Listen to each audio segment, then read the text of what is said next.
Jesus. No roof over my head, you give me Jesus. No clothes on my back, you give me Jesus. My parents are gone, give me Jesus. Friends forsake me, you give me Jesus. I got no money in my pocket, give me Jesus. Recession in the hill, you give me Jesus. World is living in fear, give me Jesus. He's my reason for living. He's my source of survival.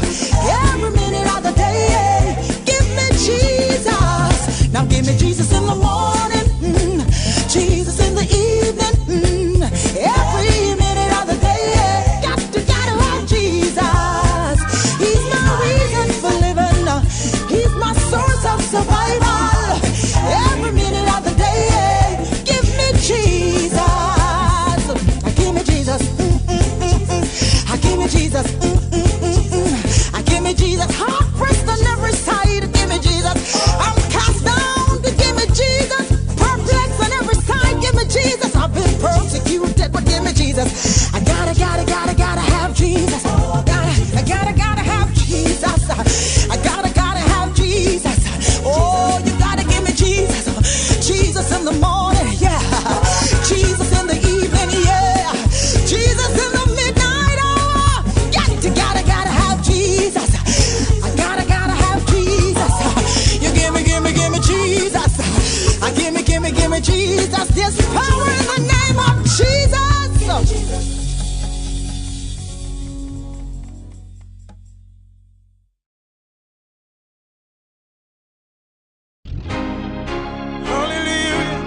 Bless your name, Jesus. I wish somebody's soul would catch a fire. Hallelujah. Catch a fire. Catch a fire, Jesus. I wish somebody's soul would catch a fire. Burn them with the Holy Ghost. Jesus Almighty. Hallelujah. Prodigal son. Lord, we bless you in this place. My God, we love you. We worship you, Lord. Worship Jesus. Hallelujah. Jesus. I wish somebody's soul would catch a fire. Catch a fire. Catch a fire, Jesus. I wish somebody's soul would catch a fire. Burn them with the Holy Ghost. Burn them, Jesus. Burn them with the Holy Ghost. Burn them, Jesus. Burn them with the Holy Ghost. Jesus, send the fire, make it burn out corruption. Like a volcano in a eruption. Holy Ghost, I give out instruction. In the church, we not no disruption. Put the people under conviction. Set them free from all them addiction. Get saved and dash your prescription. We convert all Muslim to Christian. Burn them, Jesus. Burn them with the Holy Ghost. Burn them, Jesus. Burn them with the Holy Ghost. I wish somebody's soul can catch a fire. Catch a fire. Catch a fire, Jesus. Wish somebody's soul can catch a fire. Burn them with the Holy Ghost. Turn up the fire. The Holy Ghost drop on me. God grace him dash for me. Up the scriptures dash for me. Holy fire it a gash for me. Make it praise you crazy. Holy fire it a blaze me. God power it amaze me. If me dead him will raise me. Me must have praise right now, me feel hyper. Come out me burn, make leaf now me lighter. Pan me knee vigilant like a sniper. Blood Satan, the old viper. Burn them, Jesus. Burn them with the Holy Ghost. Burn them, Jesus. Burn them with the Holy Ghost. I wish somebody's soul can catch a fire. Catch a fire. Catch a fire, Jesus. Wish somebody's soul can catch a fire. Burn them with the Holy Ghost. Watch this, come the door, make Satan run out. Out of Batman, demon come out. Heavy youths and burden get burn out. We are praised from moon till sun out. Burn the fire and heal up the nation. Take the people out of tribulation. Tell the churches no segregation. Get ready for your holy visitation. Somebody's soul can catch a fire. Catch a fire. Catch a fire, Jesus. Wish somebody's soul can catch a fire. Burn them with the Holy Ghost. Burn them,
the burning fire of hell, and now I am free, free, free.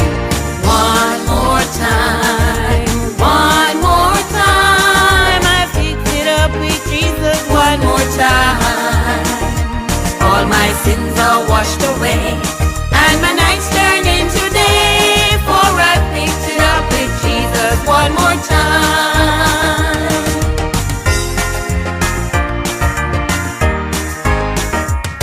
I am giving praises to God because I'm on my way to heaven.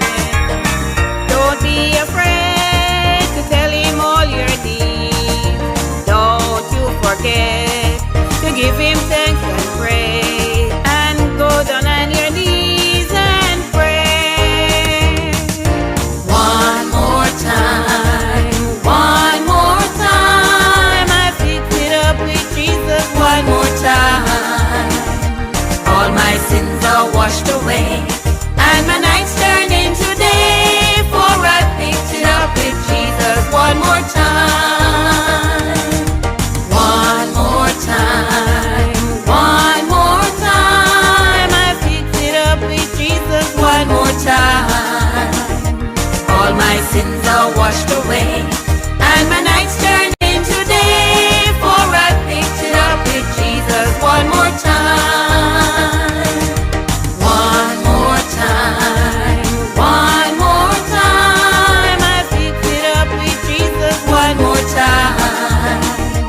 All my sins are washed away, and my nights turn into day, for I picked it up with Jesus one more time. For I picked it up with Jesus one more time. For I picked it up with Jesus one more time. For I picked it up with Jesus one more time.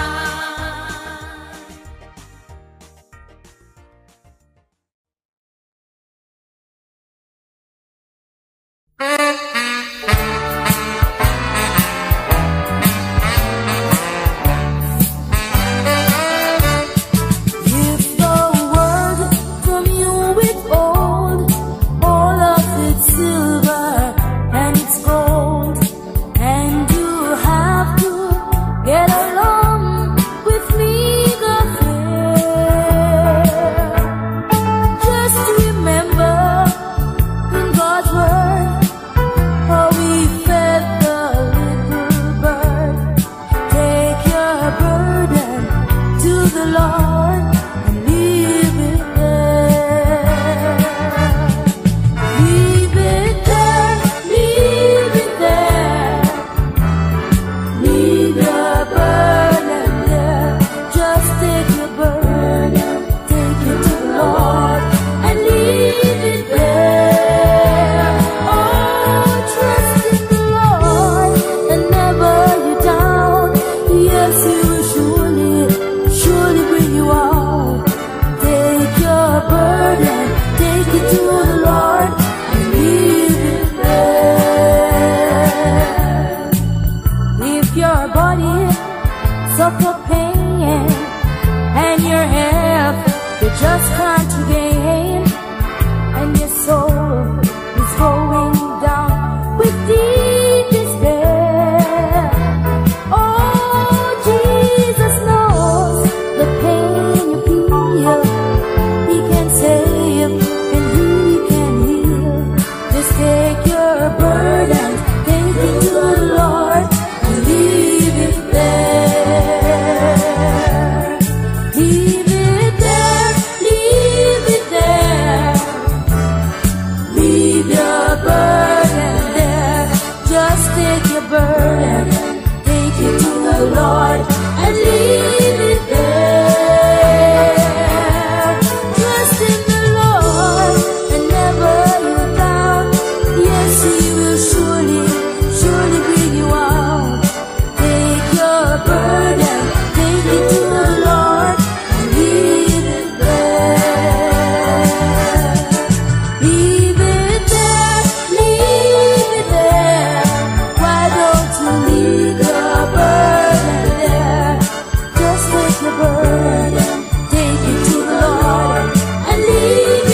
one moment to say, give me comfort for my soul on this old wicked road. Did you just remember to pray?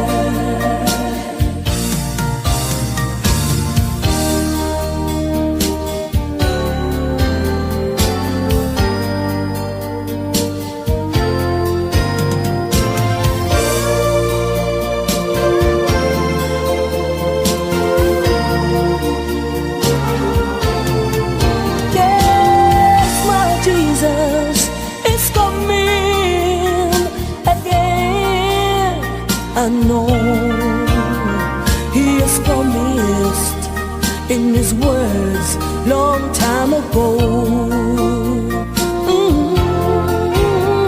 He will come again to take all of them that are washed and made white as snow.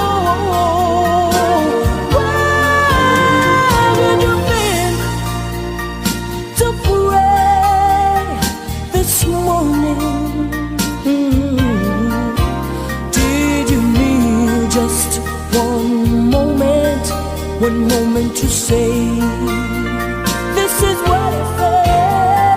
Give me comfort for my soul on this old wicked road. Did you just remember to pray? Yeah, give me comfort for my soul on this old wicked road. Did you just remember to pray?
Satan is like a raging bull. Want to mangle God's chosen people. Trying him best to recapture his soul. Pull me back in a sin and take control. Spreading evil anywhere him run. Trying to pull us away from salvation. Watch your man. When you're living a life that's free from worries and fears, and you want to let go the crime and you're too sincere, or when you get baptized and you follow in the master's plan, or when you fast and pray every day and your faith is strong. Me have to tell you, every day temptation comes. Satan trying to mash me down. The devil think that he is strong. Him think him strong. I'm a idiot. The devil think that he is strong. Him think him strong. I'm a idiot. Him think him strong. Him a idiot. Him think him strong. Him a idiot. Him think him strong. Him a idiot. My Jesus stronger. Feel me King Jesus stronger. And Jesus stronger. Oh yes, King Jesus stronger. Daddy, And Jesus stronger. Daddy way, King Jesus stronger. Daddy love, And Jesus stronger. Daddy soul. King Jesus stronger. He's stronger. He's stronger.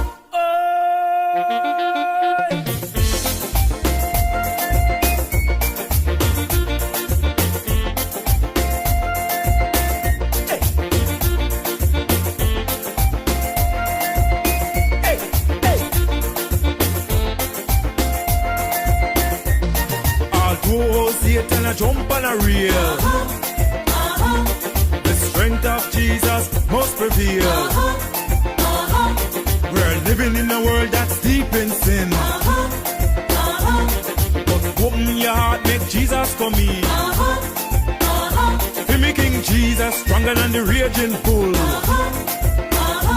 And when Jesus around, no devil have to cool. Watch me, man.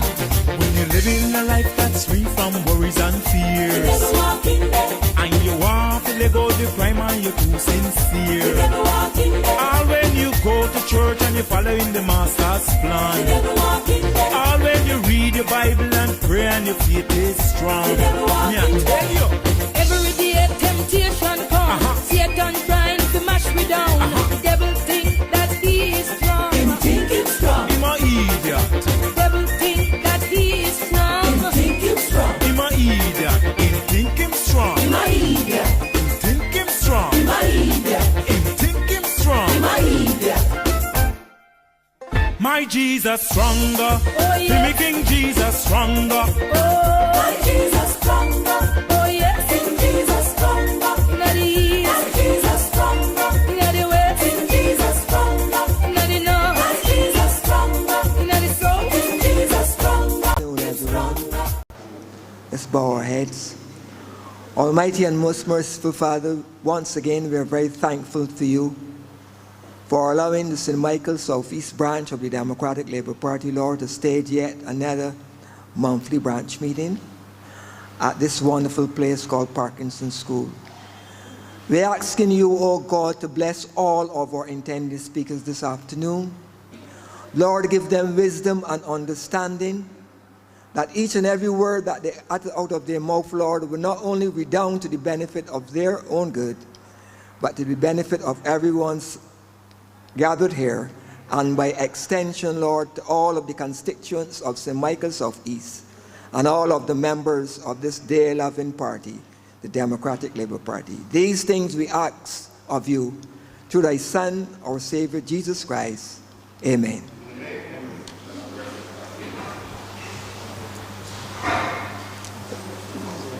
Ladies and gentlemen, it is now 5:19 and our meeting will officially start. At this time, I will call on our candidate for St. Michael Southeast, Mr. Pedro Shepherd, to introduce our speakers. It seems to be a trend in St. Michael Southeast to always show up late. And it is unfortunate that we have to go through this every month. But 5 is 5. So, Mr. Shepherd.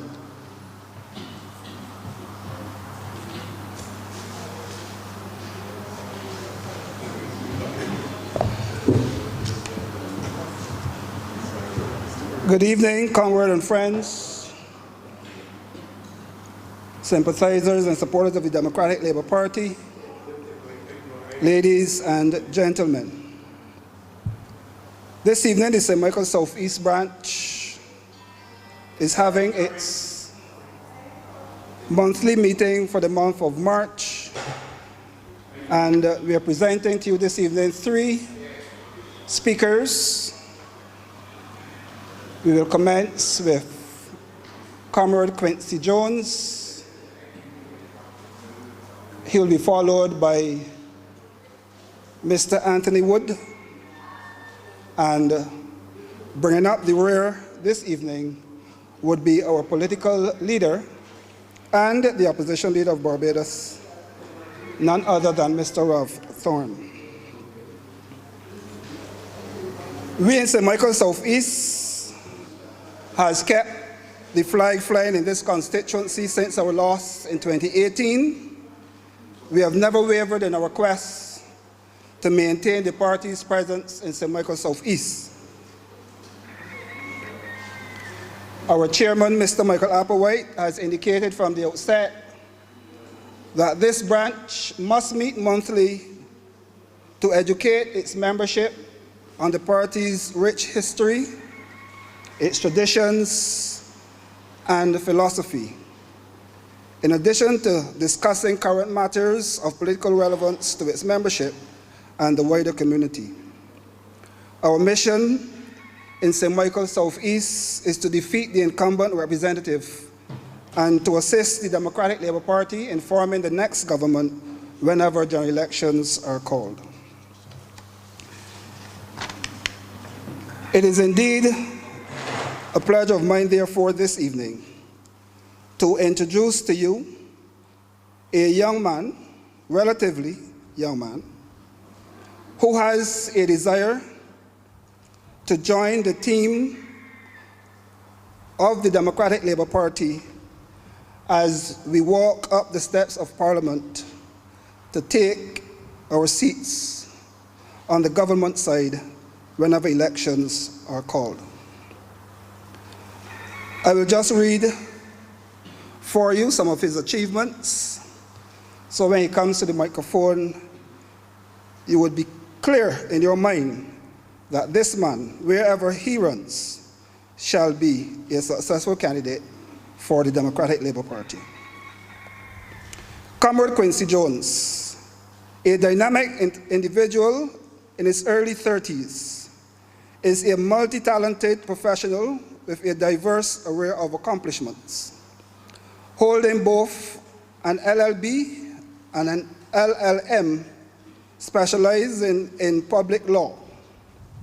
He showcases his expertise in legal matters and has an in-depth understanding of the law. His academic journey is further enriched by a BSc in political science with sociology, which reflects his passion for understanding societal dynamics and political systems. Quincy's educational pursuits continue with a diploma in education and a postgraduate diploma in educational leadership, underscoring his interests in educational environment and students' development. With a solid foundation in academia, he brings a unique blend of legal, political, and educational insights to the table. Beyond the realm of academia, Quincy's professional journey shines brightly, having spent 4 years on the supervisory committee and recently elected as the second vice president of the Barbados Teachers Cooperative Credit Union. He has demonstrated his commitment to effective governance and oversight within organizations. His dedication is further evident through his certificate in restorative practice, Chinese language, and diploma in broadcasting, which showcases his versatility and interest in media and communication. He was twice elected as National Affairs Committee Chairperson 2010, and then the President of the Law Society of UE Faculty of Law in 2021, overseeing the sudden change of the learning environment to online due to COVID-19, which shows his flexibility in leading on the UE Guild. At a young age, he served on the board of Combermere School and Queen's College School, and was appointed a Justice of the Peace. One of Quincy's notable achievements is his role as the founder and director of Trident Charity, emphasizing his philanthropic spirit and his desire to make a positive impact on society. His commitment to community development is further highlighted by his certificate as a registered cultural practitioner. And at a very young age of 17, Quincy was bold enough to form a crossover band called Youth Explosion, which gained over 30 awards in just 10 years, showing his appreciation for the role of culture in enriching lives. He can play the saxophone. He's a former cadet and was head boy of the Dyton Griffith Secondary School. Quincy Jones emerges as a well-rounded and accomplished individual with a unique blend of legal, political, educational, community, and cultural knowledge. Quincy has served on the Executive Council for many years and was a former Vice President of the Young Democrats. Most importantly, Quincy is a continuous learner, multi-talented, and spends hours in personal development, honing his skills, increasing his knowledge, and creating new ideas. His ultimate goal is to fulfill the purpose God has for his life and to become a criminal lawyer and either an attorney general, chief justice, or judge, while helping others around the world transform their lives for the better. His involvement in governance, media, charity work, and culture pursuits speak to his multifaceted talents and his desire to contribute meaningfully to the world around him. One of his quotes is, "It always seems impossible until it gets done." Nelson Mandela. Ladies and gentlemen, let's welcome Quincy Jones.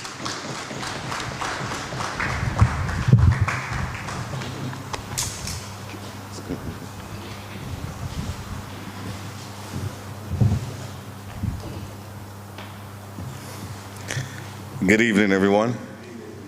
Good evening, everyone.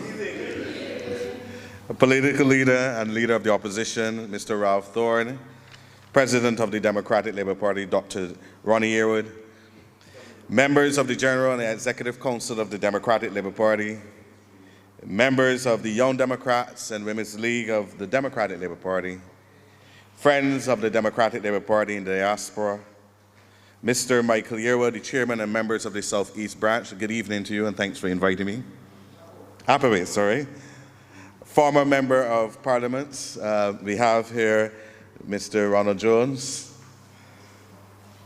Other speakers, Mr. Anthony Wood.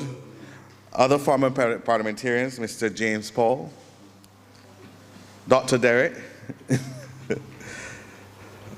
The host this evening, Mr. Pedro Shepherd. Media, the people of Barbados, esteemed guests, ladies and gentlemen, a blessed good evening. Now, when I heard Mr. Pedro Shepherd give my bio, I said to myself, the role was not easy. And when I went to the Dyton Griffith School, I had to repeat in full form. And some people think that repeating is a bad thing, but it just shows that you weren't ready at that point of time.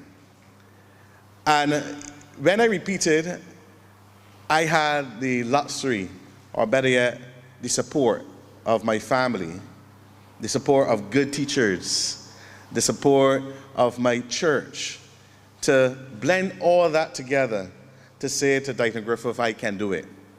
And I came back the next year bouncing, ready to say I can do it.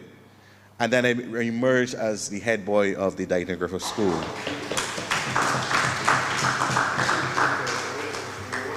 I say to young people today that nothing goes according to plan.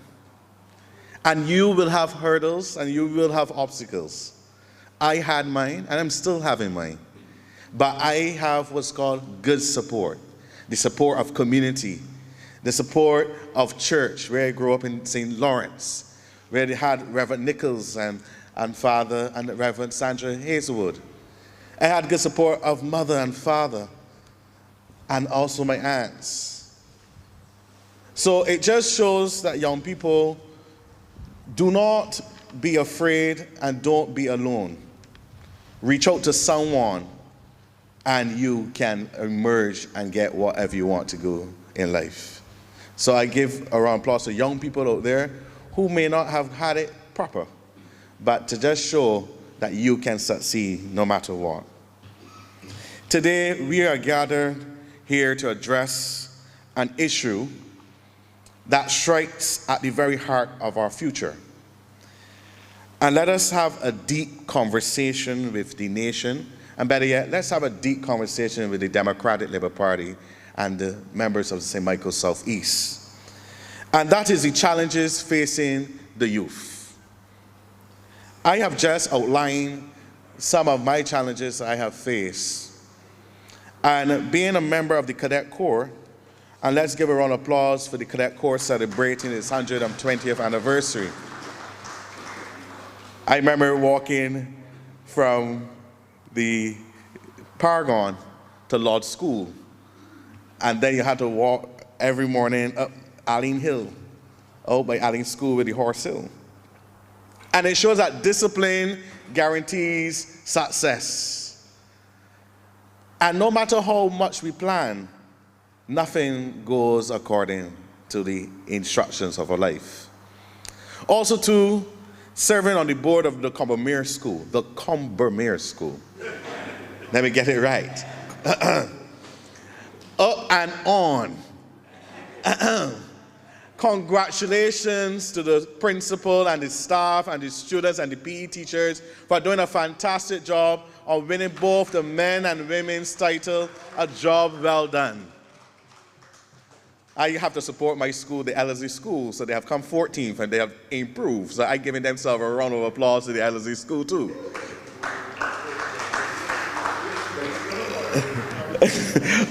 Being teaching at the Ellerslie School, I can say I probably went to Ellerslie more than Dighton. I haven't teaching at the Ellerslie for more than 10 years.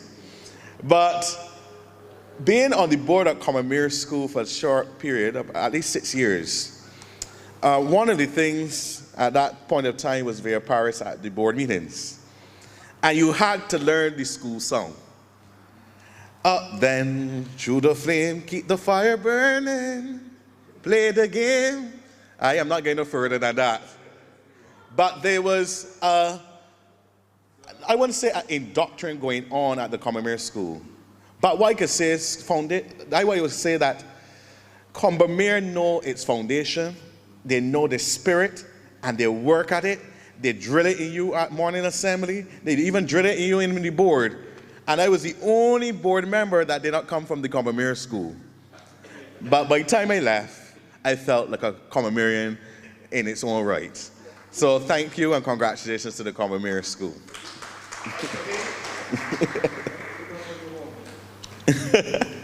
So whether we are in the corridors of our schools, whether on the streets on our tongues, and whether within the fabrics of our societies, many of our young people are confronting hurdles that threaten to impede their progress and prosperity.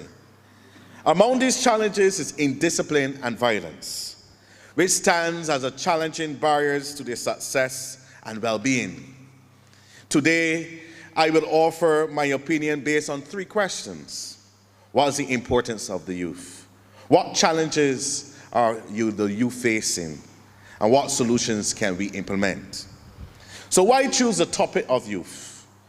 Now, choosing the topic of the youth is particularly critical for several reasons. Number 1, youth represents the future of any society. Number 2, Young people are often more vulnerable to the negative effects of society issues such as poverty, violence, and lack of education. Number 3, investing in youth plays a dividend in the long term by addressing their needs and providing them with the necessary resources and opportunities. Number 4, young people are not just passive residents of aid or policies. They are also powerful agents of change. And number 5, as members of society, we have a moral and social responsibility to ensure that our youth are given the best possible start in life. It is our duty.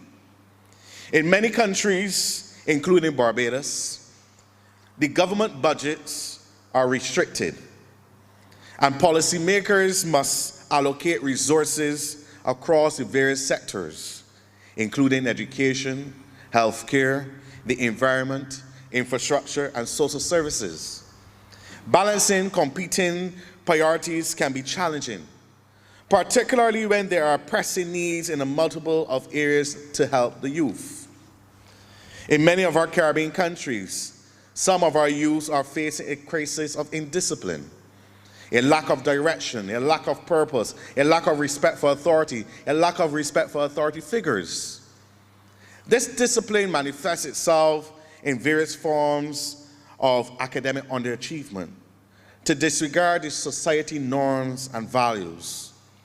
It is a symptom of deeper society issues such as poverty, inequality, inadequate utilization of education and other opportunities.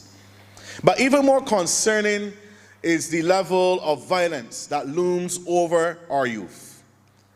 In too many communities, young people are growing up in environments predominant with what I call the 4 C's: conflict, crime, confusion, and confidence.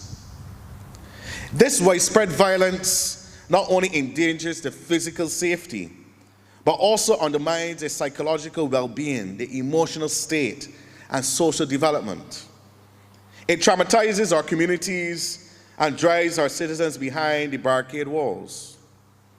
Let me at this point of time acknowledge our hearts and praise that goes out to and for 2 schoolboys who were both seriously injured recently in 2 separate altercations involving their respective fellow peers. But let us be clear, the challenges that are facing our young people are not overwhelming. They are not predetermined by the destiny's curve in its stones. There are problems that we as a society can and must address. We owe it to our young people to provide them with support. We owe it to our young people to provide them with guidance. We owe it to our young people to provide them with the opportunities they need to strive. In the past, the Democratic Labour Party had done several initiatives for the youth, such as the National Youth Policy, the David Thompson Memorial Constituency Football Tournament, although we tried to rebrand it and reconstruct it and deconstruct it. But now we are again seeing seeds of problems. Now we know why. Young people are right to be deeply concerned and angry, seeing these challenges as a betrayal of their future. But we cannot let these convergent crises choke them. We must act in the Democratic Labour Party. We must act now as a future government. And let's give her an applause, because we are going to be the next future what? Government. The next generation are the most important, the most affected stakeholders when thinking about our global future. And we owe them more than this.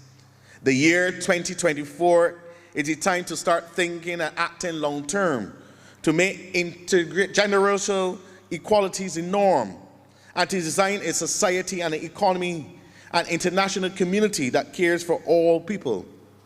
According to United Nations data, there are 1.2 billion young people ages 15 to 24 years of age, accounting for 16% of our global population. With this number, it is safe to say that youth have the power to decide and shape the future, not just of a country. They can define and mold the eventual fate of the world as well. The very reason we continue to promote youth empowerment within our communities is that we want to inspire and give them the drive they need in order to control of their future and their lives. Continuous youth empowerment will lead to young people and the development and improvement of their skills that they need in the future. Also, knowing and discovering their full potential and capabilities will result in unleashing their best traits and qualities as human beings, giving them better chances for future.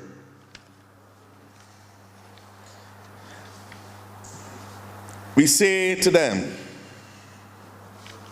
that we must let them know that Barbados cares. We must let them know that the Democratic Labour Party cares. And another question that is often asked is, why is there so much anger among some young people that leads to violence and indiscipline? Some people say it is inequality and in terms of economic development. The lack of opportunities can breed feelings of frustration and resentment and hopelessness. Next, we say there's discrimination based on factors such as race, ethnicity, religion, gender, sexual orientation, can contribute to the feelings of alienation and anger. Third, the exposure of trauma, abuse, neglect, or violence during childhood can have a prolonged and long-lasting effects of personal, mental, and emotional well-being. Number four, dysfunctional families. The dynamics of parent neglect and exposure to domestic violence can contribute to feelings of instability. The fifth one can be peer pressure, and the influence that plays a significant role in shaping young people's attitude, behaviors, and choices. And the number six, the unthreatened mental health conditions, such as depression, anxiety, or the conduct of disorder. So how can we save our young people? What solutions can we implement? It is important to recognize that the factors contributing to the rage and violence among young people are often interconnected and multifaceted. Addressing these issues requires a comprehensive approach that addresses underlying social and economic and cultural. Now, what can we do? I therefore call on for an implementation of a Barbados National Youth Comprehensive Plan. This youth empowerment plan will develop in several areas, such as education, the environment.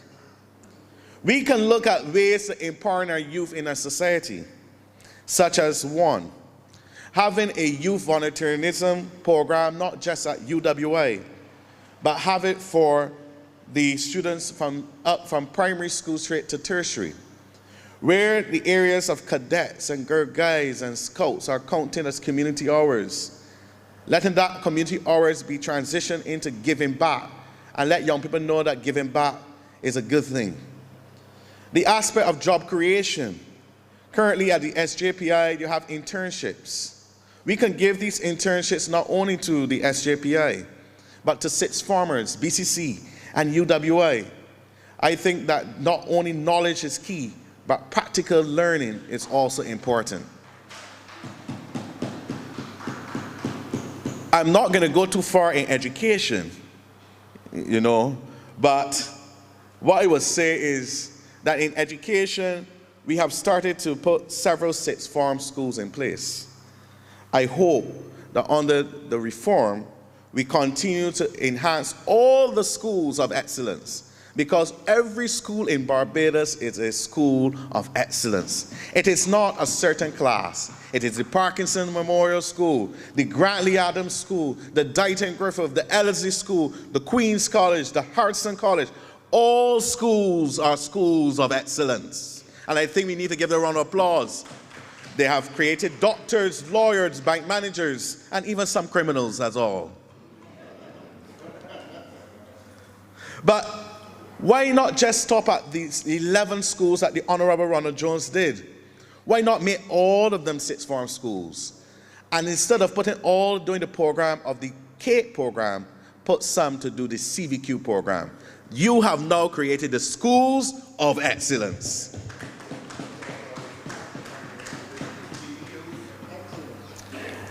Another area that is hard to me is the musical aspect. And I say for years that there needs to be a home for the Barbados National Youth Orchestra and the Barbados Steel Orchestra. And I say to all those who have the power, make it a reality. Because music is important. As you can hear from our different leaders, that music enhances the righteousness. And out of that, thank you very much. The use of poetry. But what I would say is, if we have a home for the music program, such as the National Youth Orchestra and the National Steel Orchestra, young people can go to a place where they can express themselves in different levels. Now, this is just a few of my ideas for a national youth empowerment plan. If you want the rest, you have to come to me specifically and probably to the Democratic Labour Party to get it again. But it's going to be a 15-point plan that I have. But I think if we look at job creation in terms of internships, because too much of today's paper, I see experience. How can we give young people experience if we don't get the experience from the time we are doing the degree?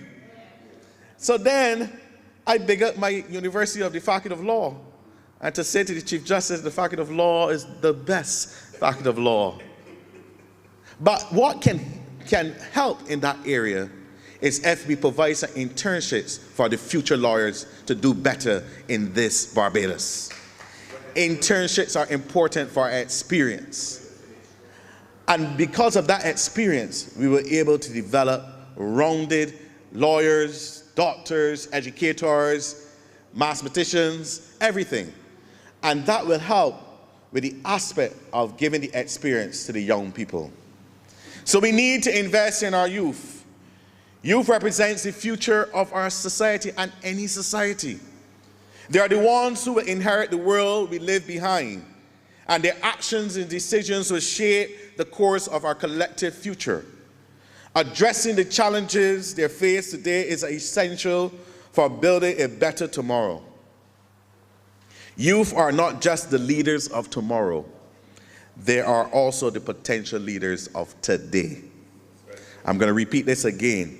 Youth are not just the leaders of tomorrow, but they are also the potential leaders of today. Whether we use different fancy names, I'm hearing reform, reconnect, reflect, restructure, reconstruct, retool, reinvest. The point is we need to invest in the youth. Whether you are trying to invest in the Ministry of Youth, the Ministry of Education, the Ministry of the Attorney General's Office in Crime Prevention, everything seems to be in pockets. Put it in one area. Youth investment as one. Youth investment is an investment for human capital. Investing in youth is not just an expenditure. It is an investment with prolonged, long-term deviance. Investing in youth is essential for maintaining global competitiveness.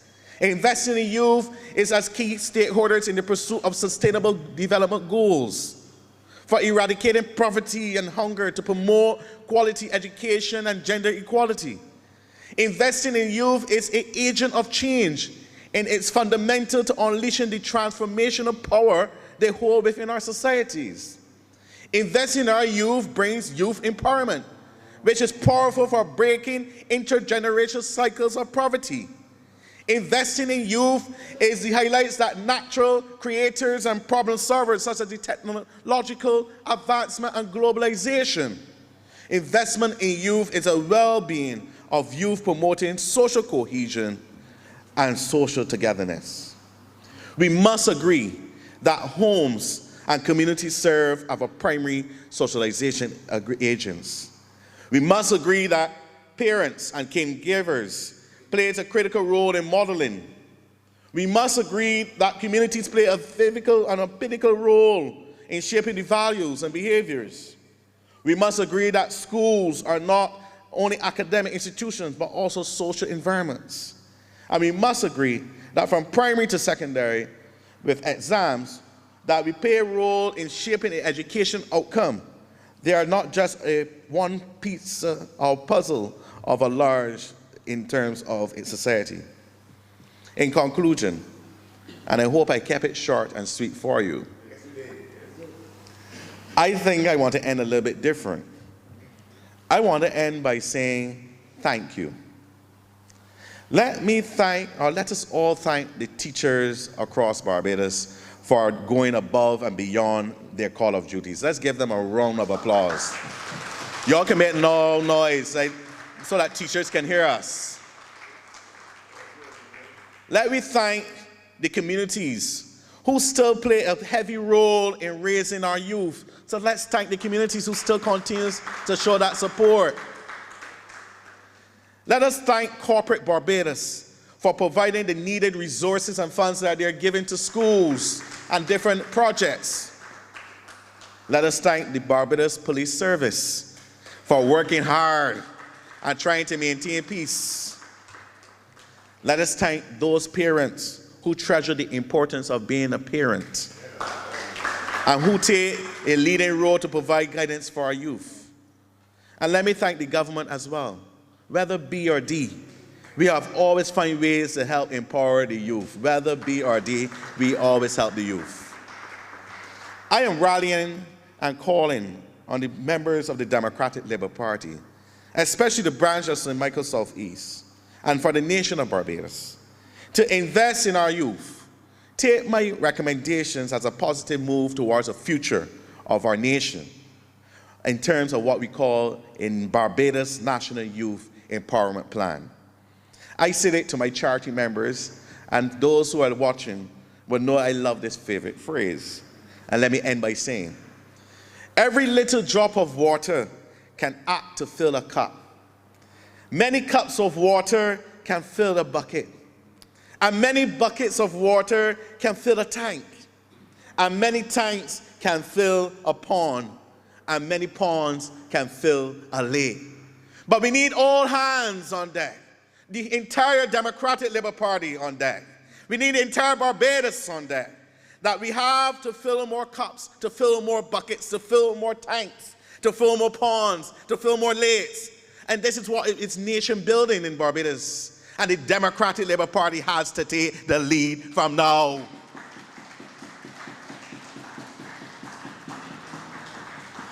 And I say to the people of Barbados, let us save the souls of our future, our youth. God's blessings.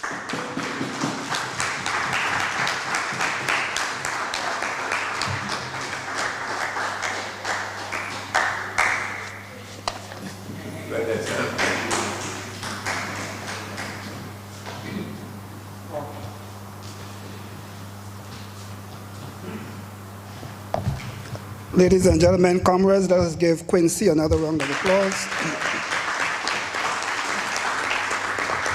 Someone with a bright future, someone who, whenever the next election is called, I'm sure, will take Barbados by storm. Yes, please. Ladies and gentlemen, it is my task this evening to introduce to you our second speaker. Our second speaker is a trained economist, trained to the graduate level at the University of the West Indies, Cave Hill campus, and the University of Cambridge, United Kingdom.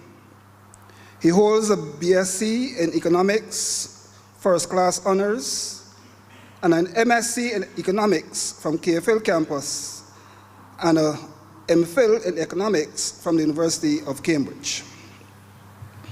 He has published extensively in regional and international journals on various aspects of economics and finance. He is a former lecturer in economics and banking and finance at the University of the West Indies, Cave campus. He was the coordinator of the MSc Banking and Finance program at Cave Hill campus for 6 years. A two-term parliamentarian representing the constituency of St. Philip South, and a valuable member of the Cabinet of Barbados in the Owenatha administration.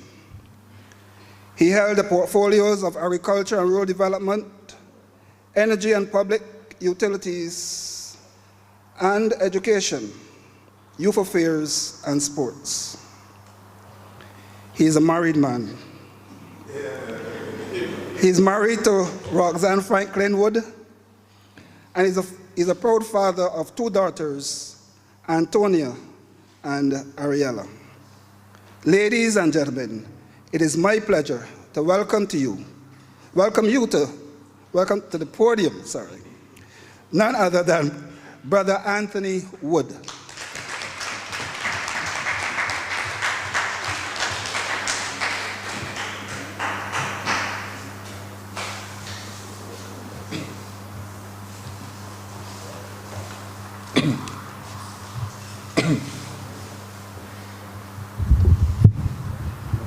Who is he?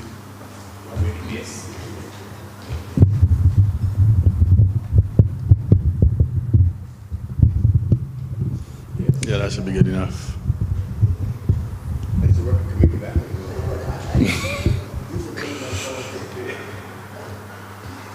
Good evening to one and all. Let me start by thanking the officers, the executive of the St. Michael Southeast Branch, for giving me the opportunity to address you this afternoon. For all those, I understand the meeting is being streamed, but if that is the case, let me say at the outset that what I deliver here this afternoon, I hope it will be enriching, and I want those gathered here and elsewhere to listen to me carefully. Listen to me carefully. Let me acknowledge the contribution made by the previous speaker, Quincy. What I heard coming through is exuberance of youth, speaking about youth-related matters. And it also tells me that the Democratic Labour Party is indeed in good hands with youngsters like Quincy. And I listened to the bio on Quincy, and Quincy is coming to public life well qualified to do so. Quincy has used the educational route to telling effect up to this point. And it is persons like Quincy that should be given as much encouragement and support within and without the Democratic Labour Party and outside the Democratic Labour Party. Because the future of the Democratic Labour Party is not in good hands. But once Quincy gets the opportunity to be part of those who govern Barbados, I am certain that his contribution will indeed redound to the benefit of all Barbadians. So I shall endeavor to follow Quincy's path, and in any way I can contribute to the progressive moves that he intends to make, I could only offer myself, offer my experience, offer my talents to help with your further development, because you're on the right track.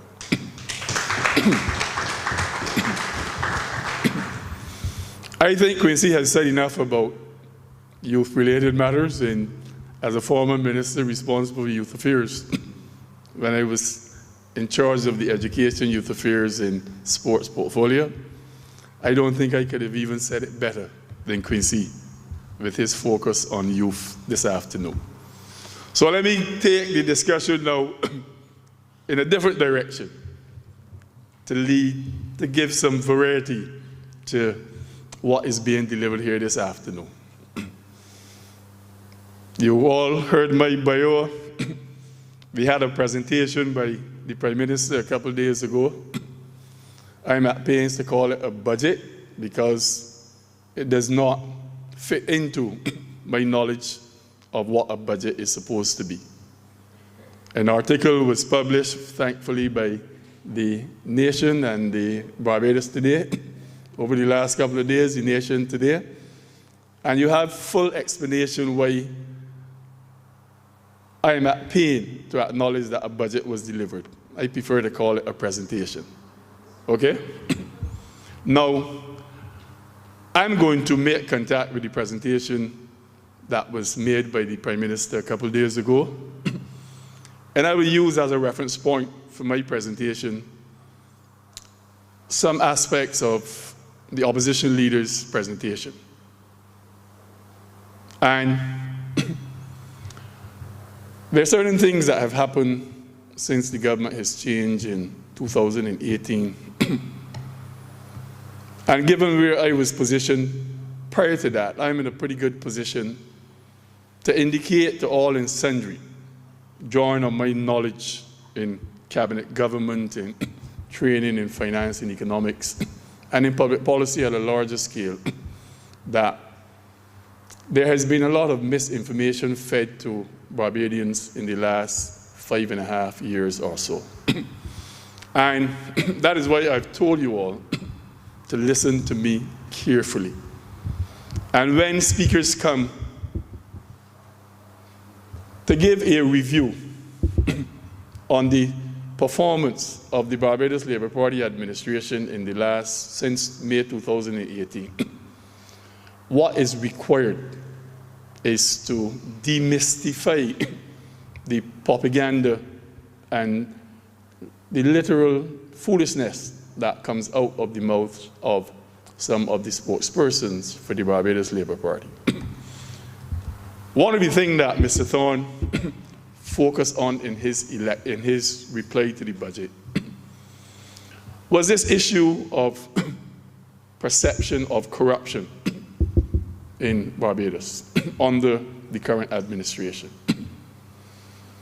And Mr. Thorne, in my opinion, did not get to the Democratic Labour Party by accident. And the timing with which he made his move, I would say he could have moved a little earlier. I moved in May 2020 because I understood what was going to happen and what was being unleashed on the Barbadian economy and society. But this issue of corruption, or the perception of corruption, you all need to take this extremely, extremely serious.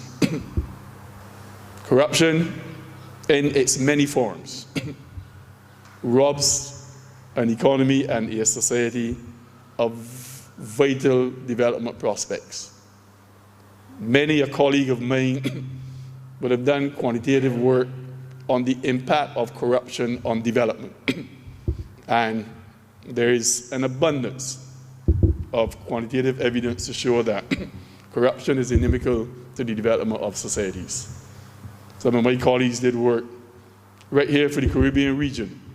My dear friend, Professor Roland Craigwell, he led many a research team investigating this issue of the impact of corruption on development in general.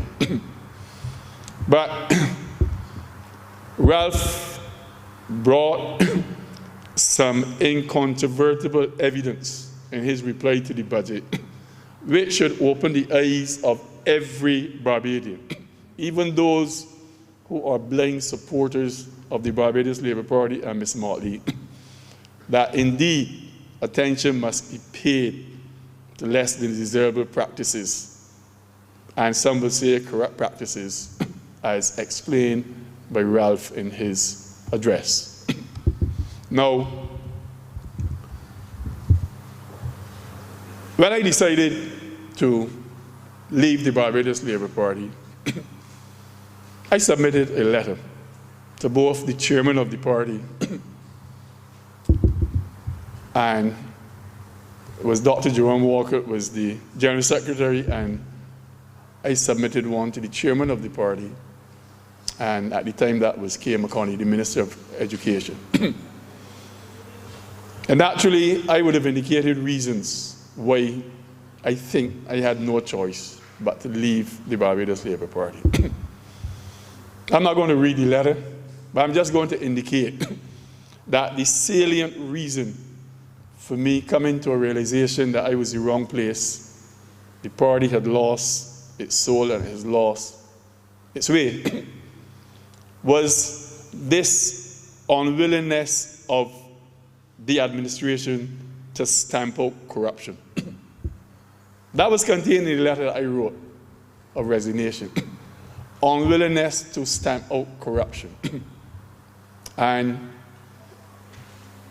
I must tell you that all of what has transpired in the last 4 years and what Ralph would have indicated to all Barbadians in his response, I must tell you that none of it surprised me. None of it surprised me. Because as I said in my letter of resignation, it was all about unwillingness to stamp out corruption. So over the last 4 years, all of what has happened and more, I saw it coming. And I said to myself, I will not be a part of an organization when the shit hit the fan, because the signs were there and writing was on the wall. And brace yourself here. Brace yourself. Transparency International. They construct what is called a corruption perception index on an annual basis. And we need to speak about these things, right? And you all can ask me anything. Transparency International in 2012. The corruption index for Barbados was 76. The corruption index for Barbados in 2022 was trending in the wrong direction, and it was 65. And I dare say I have not been able to uncover the number for 2023. But listening to Ralph and all the other things that were discussed, poor Santia, I'm not going to get involved in that. The people in St. Michael's Southeast will deal with that. And her issue with the checks, that was well ventilated. But that issue will not be allowed to die, right? At the appropriate time, that will be resurrected, and that will be resurrected, and that will be told to the people of Barbados, you know, that these things are not supposed to be condoned by politicians, and those who are part and party of that type of thing, that they ought to be held out of elective politics. But that is for the business of St. Michael's Southeast, the voters, the Barbadians at large, helping the voters in St. Michael's Southeast to do what is the honorable thing, so we can have some good governance restored to Barbados. So I was about to say that it's trending in the wrong direction, and we're down to 65 now.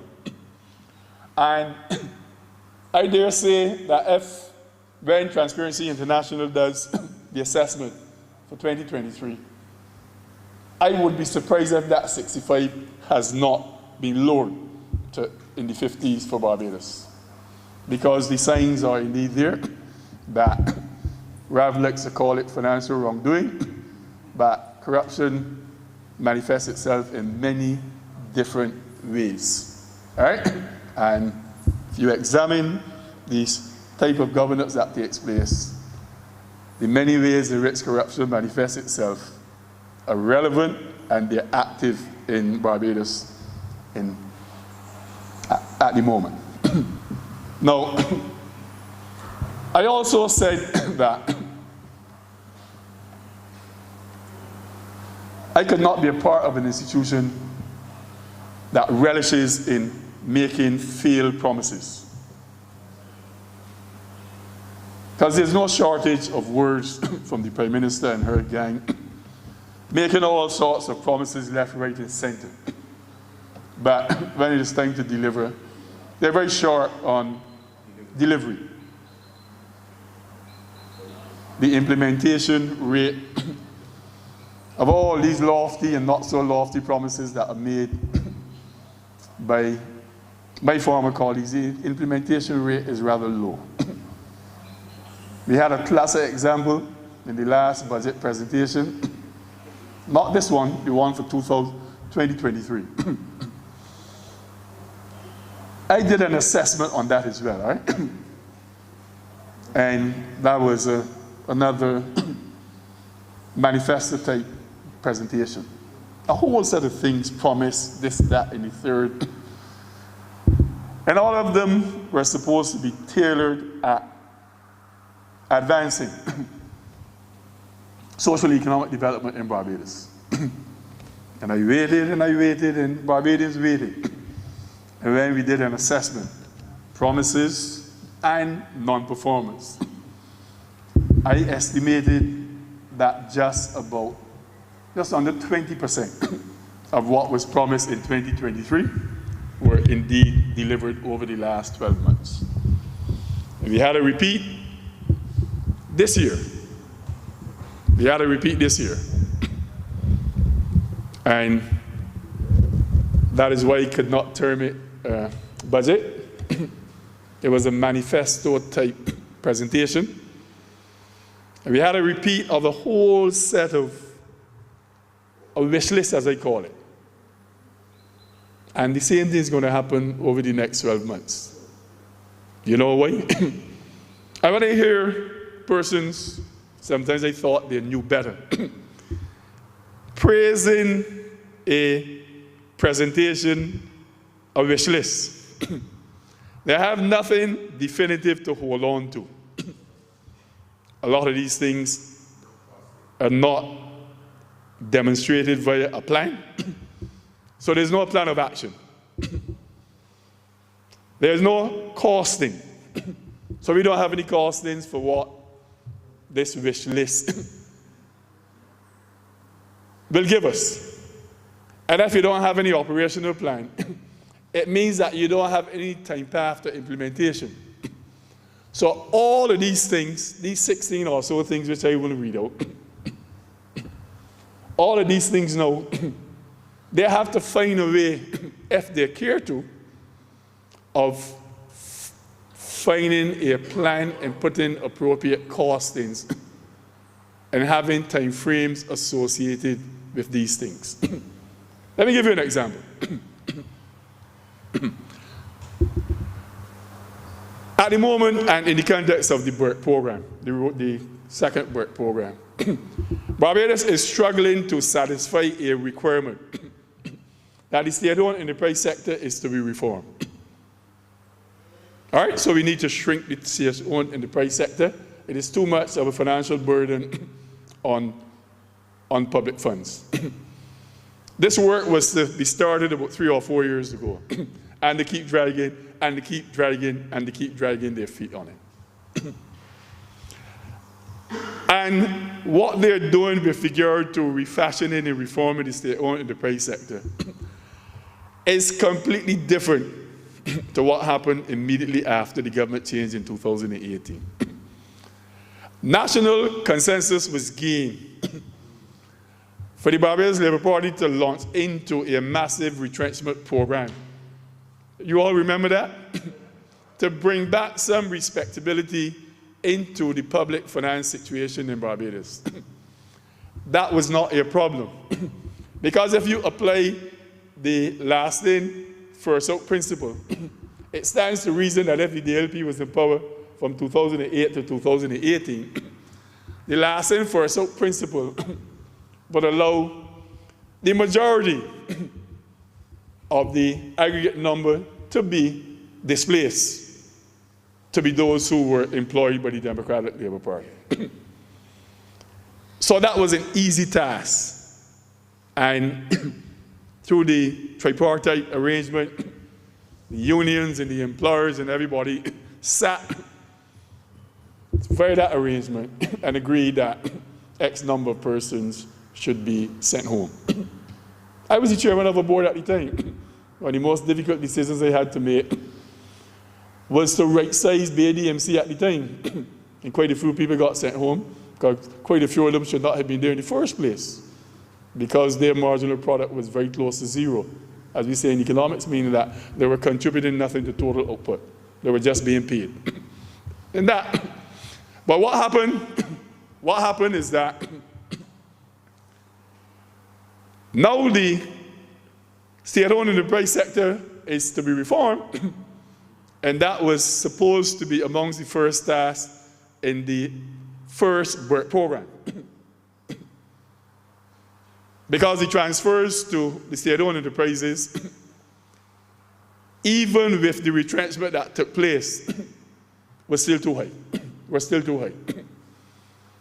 So you understand why they are agonizing now over reforming the state-owned enterprise sector, even though I advise them publicly that delaying, making things worse for themselves. And they continue to put the public finances in jeopardy by not doing what is expected of them. So it escaped the first work program, but it can't escape the second work program. They are delaying because they can't look their supporters in the eye and say, in the interest of the management of the public finances in Barbados, we need to take strong action. And there needs to be another round of retrenchment, focusing not on the main civil service, but on the state-owned enterprise. So I'm saying all that to say this. So they are duty-bound now, in the context of the second work program, to do something about the numbers in the state-owned enterprises. So while they're doing that, I can see popping up in the presentation by the Prime Minister on Tuesday, the establishment of a new commercially driven state-owned enterprise called Business Barbados. Now, we have struggled for years. This administration has not helped to ease the problem of uncompetitiveness in businesses in Barbados. The ease of doing business in Barbados and starting a business is too cumbersome. And it's a turn-off to potential investors. So you have administrative and institutional arrangements in place. Before you try and fine-tune those things, because a lot has been written about these things, before you get the Corporate Affairs Registry to work, the Town and Country Planning Department to work, and all the other aspects of government, to create a more enabling environment so that the ease of doing business in Barbados would improve tremendously. And the survey that is undertaken by the World Bank on country competitiveness, that Barbados would not be languishing amongst the countries that it is proven problematic in that area. Institutional arrangements in place, and instead of making things work, they have decided that they will establish a new state-owned enterprise in an era when the state-owned enterprise sector is supposed to be shrinking. So when I hear people say these things, I just smile. So last year, the Prime Minister indicated that we have an issue with transposing and transforming the large amount of domestic savings in the financial system into investment activity. We have a word in economics for that called the transformation process. Transformation process is the rate at which savings are transformed into investment activities. So you have a disconnect. Build up of serious financial resources in the banks and other financial institutions in Barbados, and the credit union. And the disconnect now is that the private sector is hesitant to invest in Barbados. So you have all this money there, a lack of investment opportunities. And banks are driven by the profit motive, right?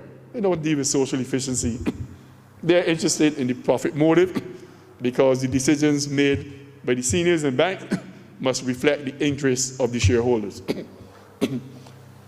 So because the way the economy is configured now, we still have problems because there are serious problems in the Barbados economy. We have a fancy term for it. It's called structural weaknesses. I cannot. So up came this fancy idea last night that we will establish in short order, last year the same thing, a new institution called a unit trust corporation. A unit trust corporation is pretty much an avenue through which large amount of savings can be channeled to business activities. So it's a facilitating mechanism. You know, after 12 months, none of us in here has heard anything about the Unit Trust Corporation. But I'll tell you a secret. Around early October, the Prime Minister still likes to call me and tries to find out if I have a price, right? By offering this and offering the next and third and the fourth. But of course, I would not stoop so low because I don't have a price, right?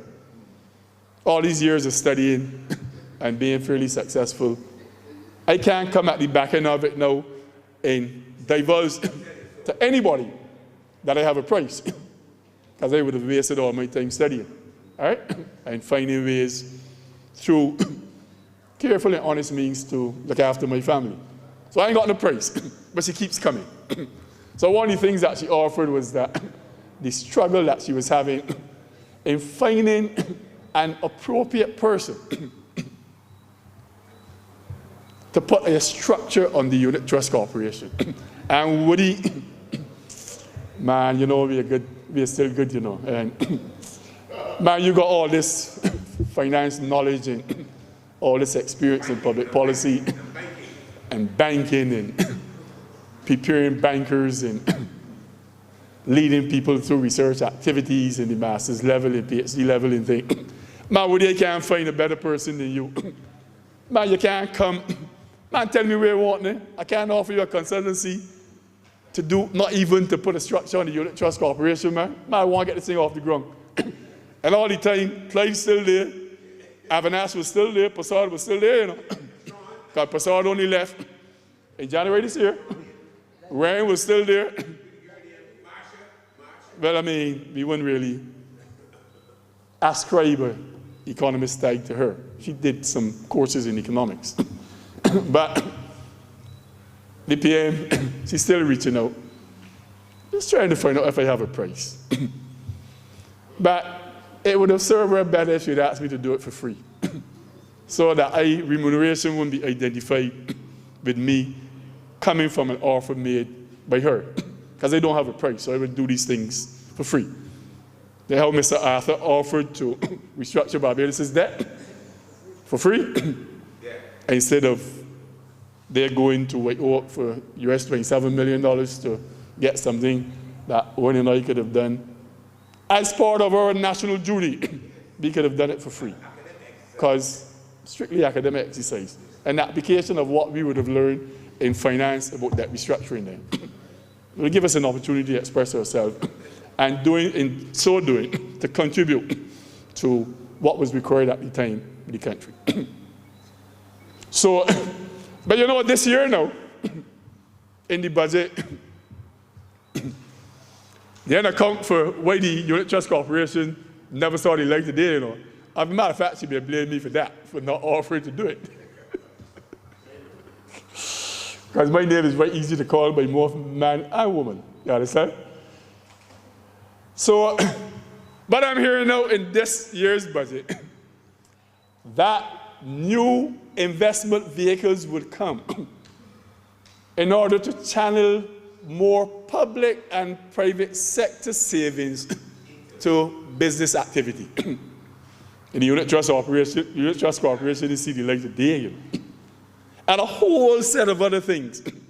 If you read the article that was published today on the non-budget that was presented, I would have listed the number of things that were said last year to help us drive growth that would not have seen the light of day. And that is why I came to the conclusion that only partially close to 20% would have been implemented. But I want to address a couple of things quickly before Ralph comes, right? And they were mentioned in the presentation by Ralph. And it is this issue of the management of the debt and this issue of growth. Ralph was at pains to point out that a lot of the nominal growth that was achieved in Barbados since COVID, it was pretty much driven by price increases and inflation. Ralph would have also mentioned in an abbreviated way that notwithstanding the mouthings of the Prime Minister that the debt is manageable, we don't have a debt problem. Now that is foolishness. And I would explain why it's foolishness. All right? And I know by the time I finish, even before I go any further, you all would have formed an opinion in your mind that she's not in any position to speak about these matters in any case. She reads what somebody tells her. But when I stand up and talk about these things, you will see that it's quite easy, it's much easier and more believable what I say and how I say it, right? Because she just gives some restatements on these things without being able to elaborate on anything. And to be honest with her and to be truthful to her, she's not in a position to do such. So I do not come down hard on people when they're unable to explain things that they don't know anything about. What I come down hard on them about is when they give the impression that they do, and they find work for people like me and Professor Michael Howard to explain to the Barbadian public that in truth and in fact they don't know. All right? So let me start with the growth. And I'm going to be very non-technical about doing this, right? In 2019, Barbados had a reasonably sizable gross domestic output, nominal GDP. It was in the neighborhood of about $10.5 billion. That's 2009. At the height or the depth of COVID, however you look at it, about $2.5 billion in national output got wiped off because of COVID. Tourism sector was decimated down to 5% of its output up to that point. Most of the other sectors, hardly anything was happening. So about $2.5 billion in national output was wiped out. So we came down close to $8 billion in national output, between 8 and 8.5, from but close to 10.5 in nominal output. Now, if the economy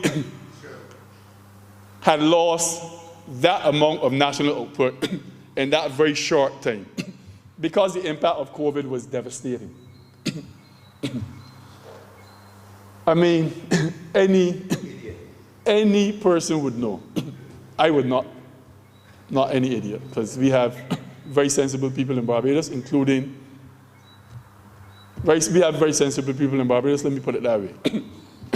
You would appreciate and understand that if you hit rock bottom, at the height of the devastation from COVID, if you hit rock bottom, but the end of it is to go. And if the effect of COVID ease, but there's only one way you can go. But you hit rock bottom, you bottom out. So to come in the house the other day and brag about 11 consecutive quarters of growth. As Ralph said, but that's what expected. There's nothing unique about Barbados. coming from bottoming out to improve growth performance. Because you can't go any further down. Once COVID eased, tourism led the resurgence in economic activity. But what was not said is that yes, prices increases and inflation were indeed predominantly responsible for the growth in nominal output. And it came back up to like $12.8 billion in national output last year. But the real catch now to have these 11 consecutive quarters of growth. Those 11 consecutive quarters finished at the end of 2023. And when Dr. Greenidge delivered the presentation, that's what he said. So Marty, grab on that. All right, so those would have started, 23 gave you 4, 22 gave you 4 quarters, and the latter 3 quarters in 2021. So that's when the resurgence started. But this is the key. When the focus is on nominal output, which is driven mainly by price increases and inflation. And we know that in an environment of rampant price increases and inflation, the more appropriate measure of growth is real growth. Because real growth is the nominal growth deflated by an appropriate price deflator to take out the impact of inflation.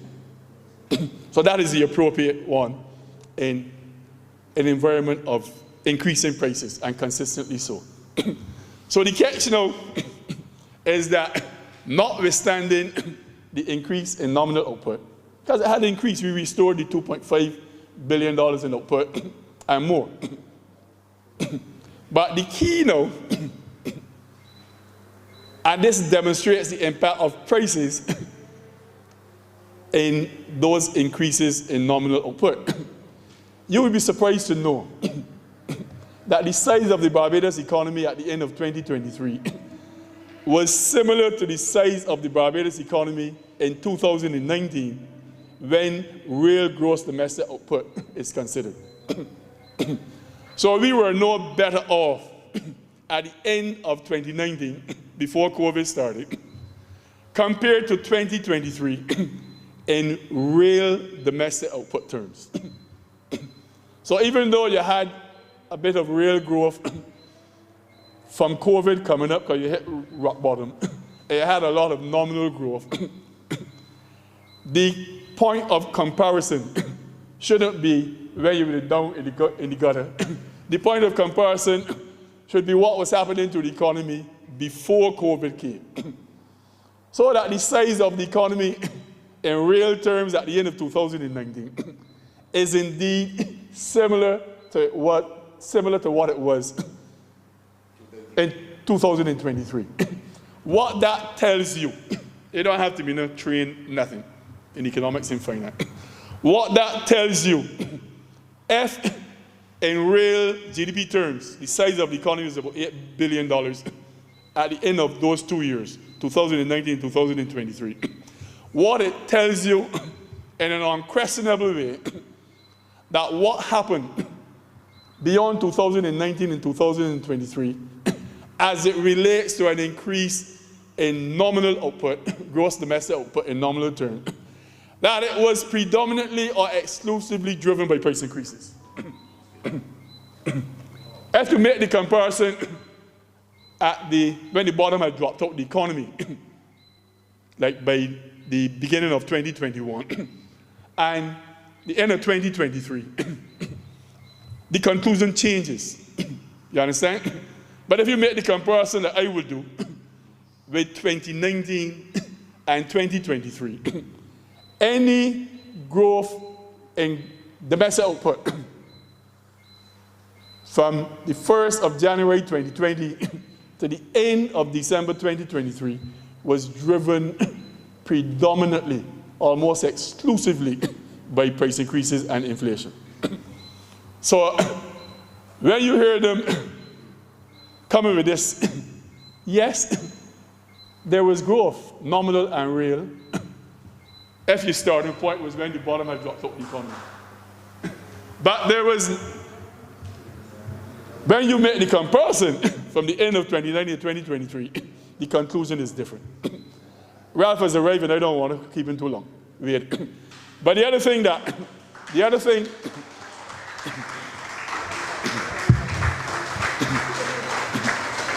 let us welcome the opposition leader.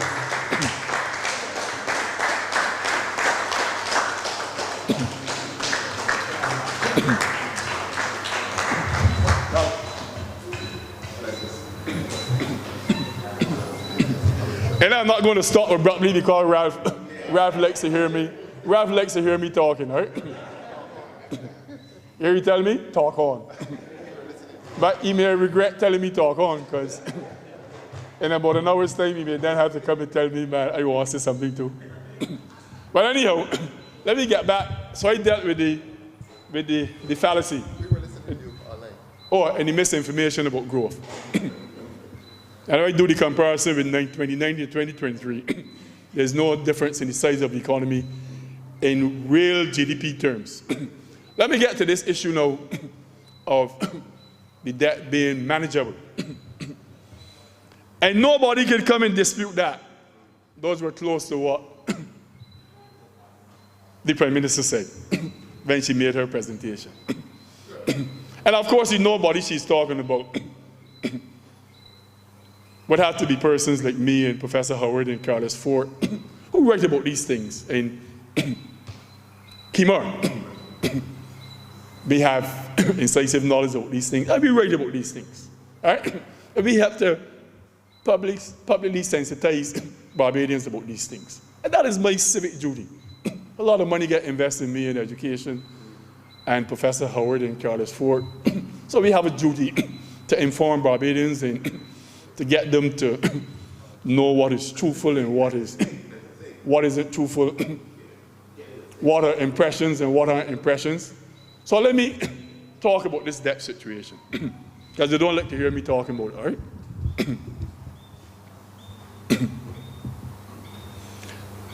In 2017, at the end of, when the DLP took over in 2018,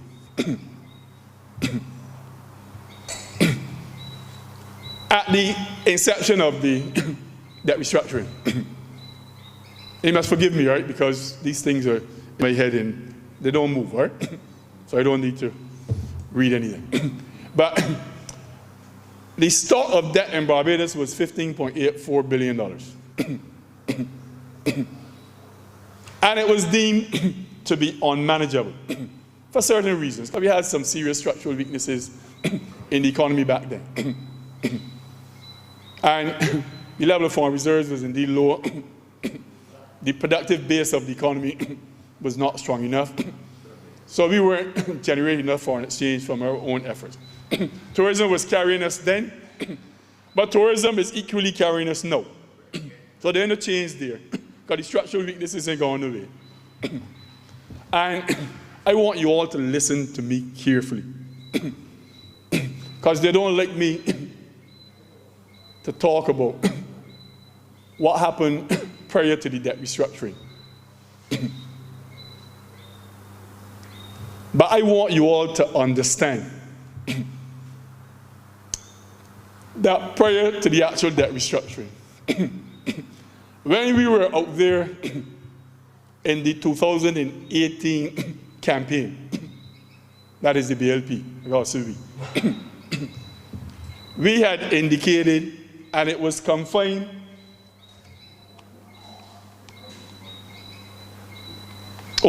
X7755, your lights are on. So if you want to save your battery, please respond. But he likes to hear me too.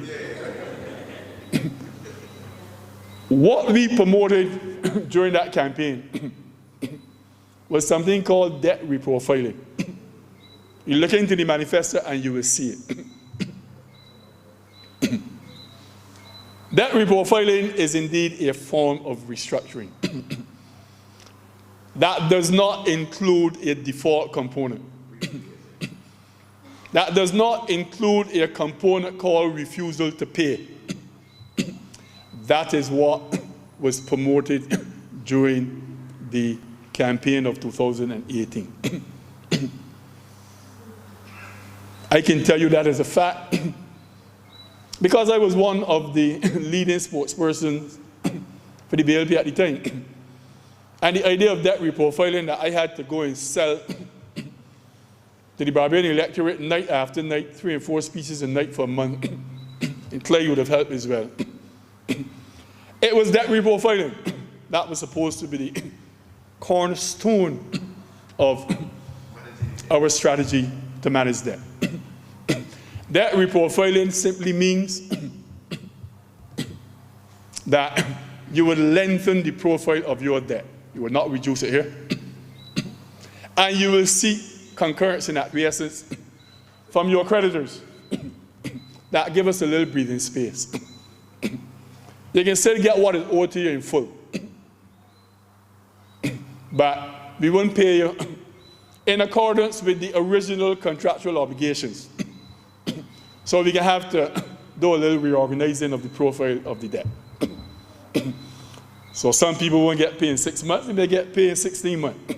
Some people won't get what is due to them in full in a year, they may get it in 2 years or 3 years. But with debt reprofiling, the debtor is supposed to honor his or her obligation in full. That is what debt reprofiling is here. What we do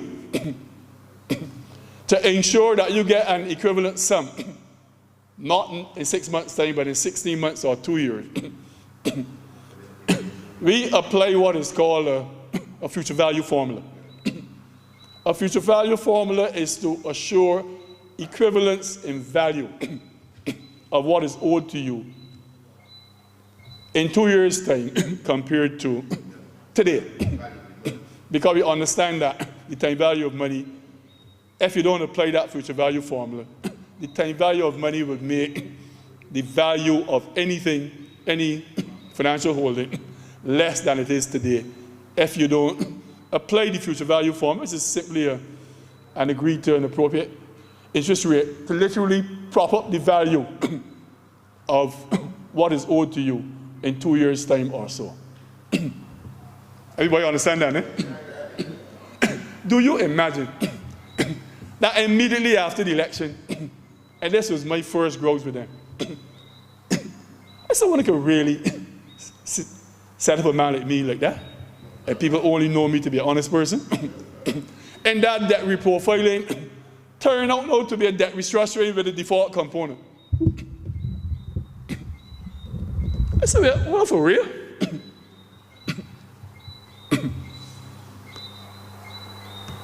I said, but why wouldn't let me tell the people that during the election campaign, and be a little more forthright and honest with the people?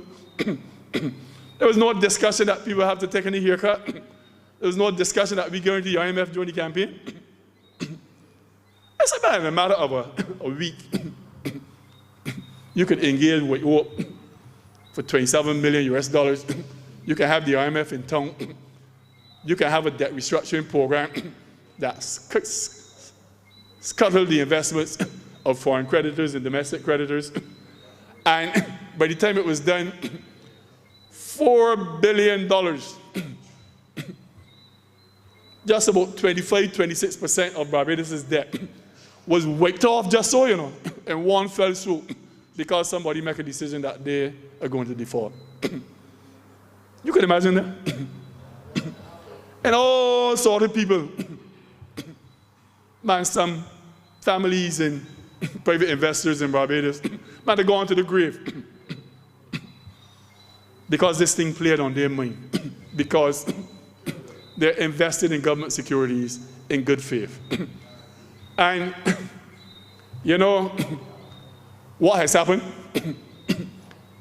One of the things that we learned as a student in finance is that the most risk-free asset is a government security. And if you're looking for a risk-free rate, man, you used to teach the capital asset pricing model in the securities line and thing. And you have to find a risk-free rate. This is the first variable in the capital market line, or the equation that represents the capital asset pricing model. You know, the risk-free rate that fits into those equations is the average rate on government securities. And you know the actions of the Barbados Labour Party caused a rewriting of finance texts that were there for years, you know, because in the context of Barbados, government securities were no longer risk-free. So if I were doing a paper, or anybody, on the application of the capital asset pricing model to the Barbadian context, you can imagine that we have to go and look for another risk-free rate because they have caused a redefinition of what is a risk-free rate. But beyond that, so they were able to wipe out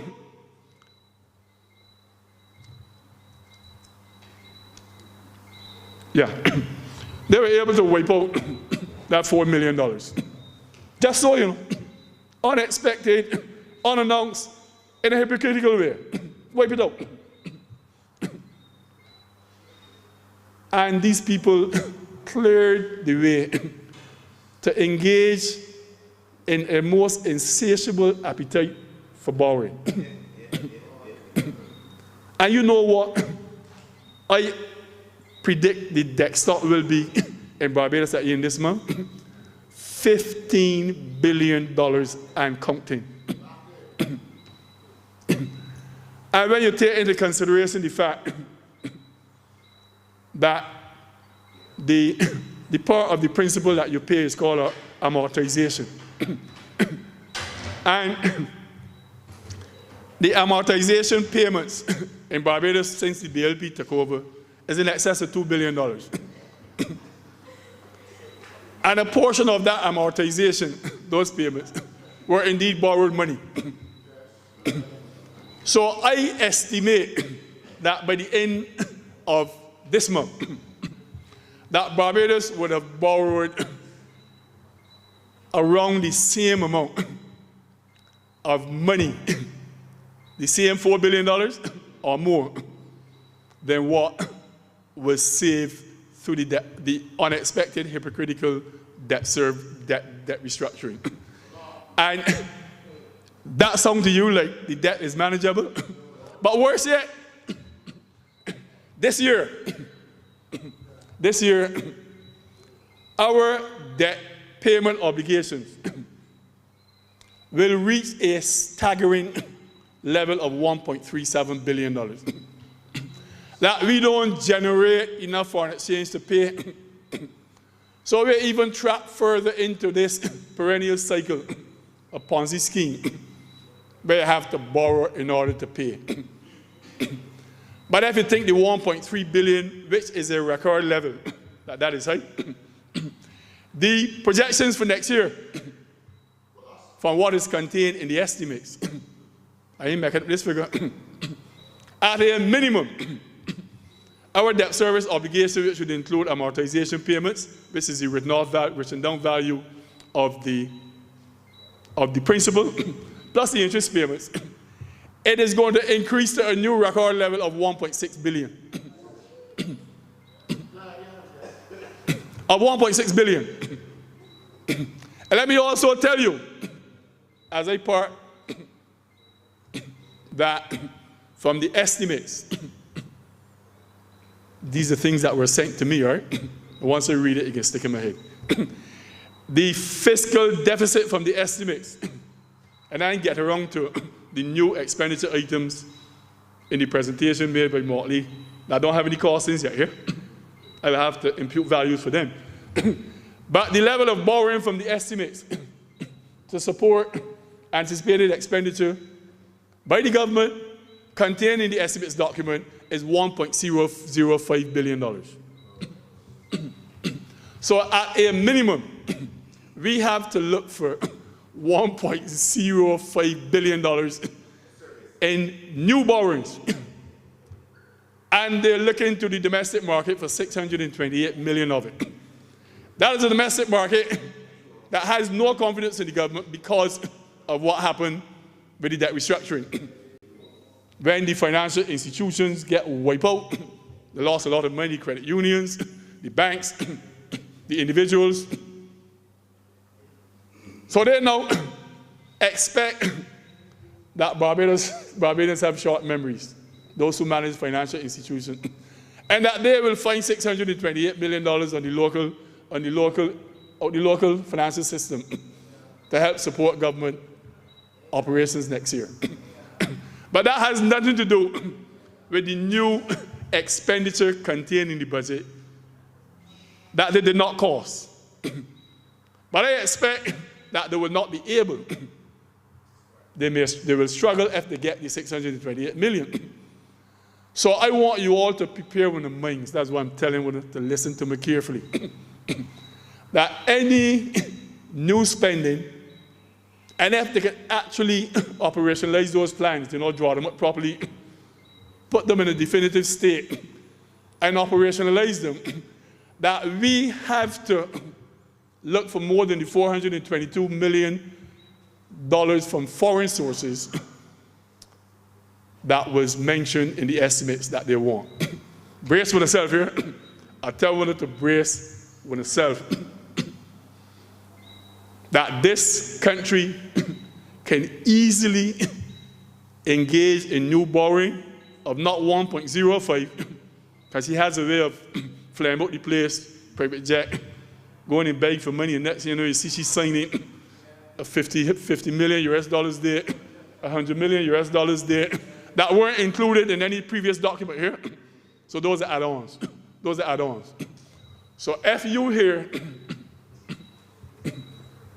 that Barbados end up borrowing about at least $1.5 billion next year, as opposed to 1.05, you can say that I'm the first person to tell you that.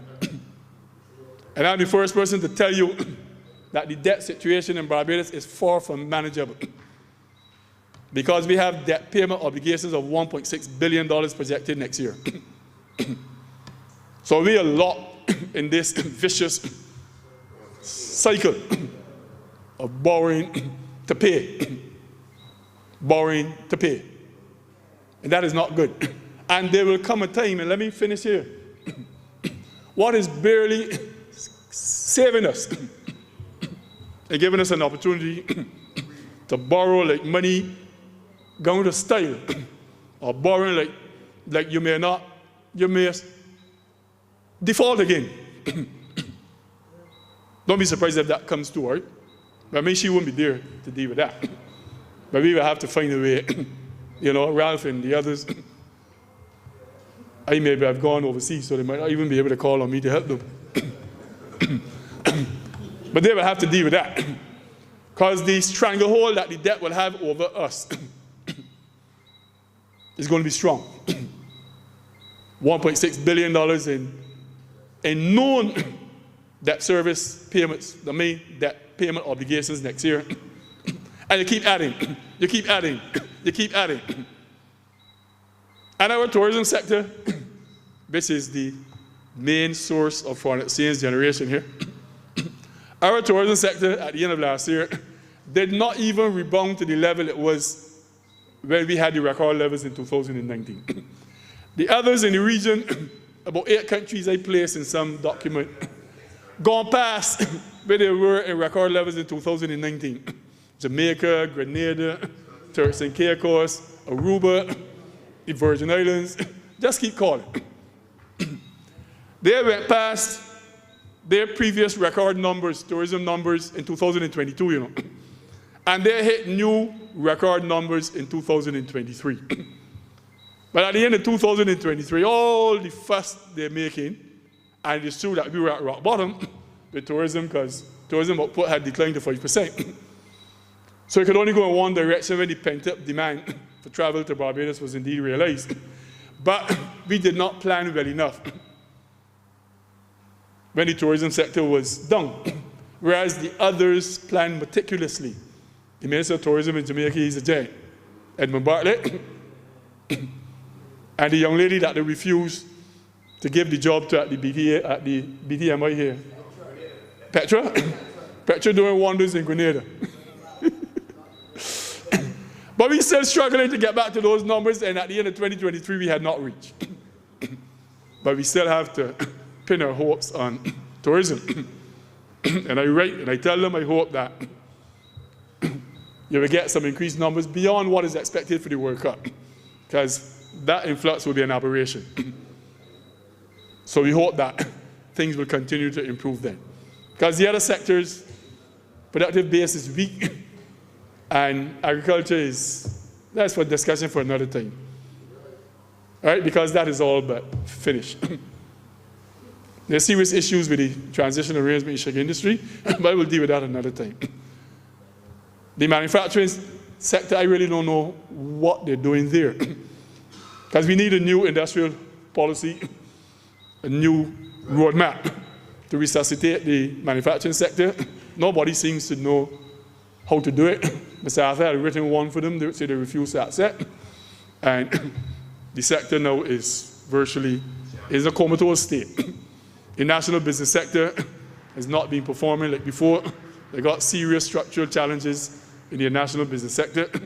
So don't mind the foolish talk about the economy is buzzing and that the debt is manageable. Both of those things are a fallacy and, unfortunately, a figment of the Prime Minister's imagination. I thank you.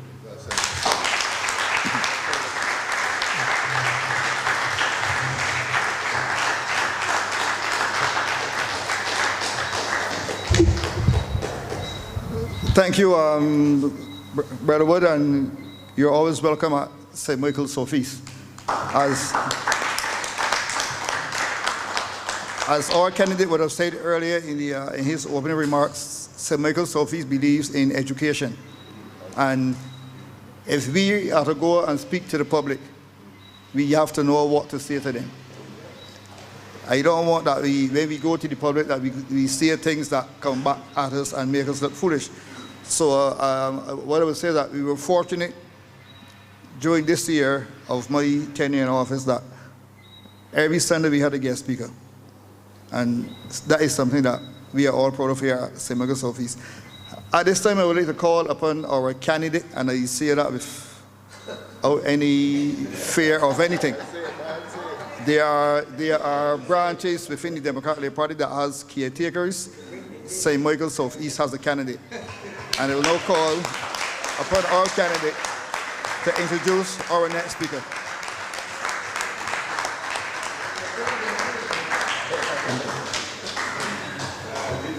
Thank you, Comrade Chairman.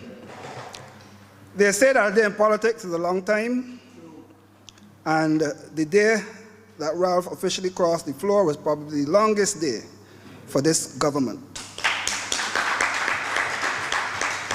The behavior which we witnessed in the responses of the government members of Parliament after our political leader and leader of the opposition spoke demonstrated a sense of weakness and fear.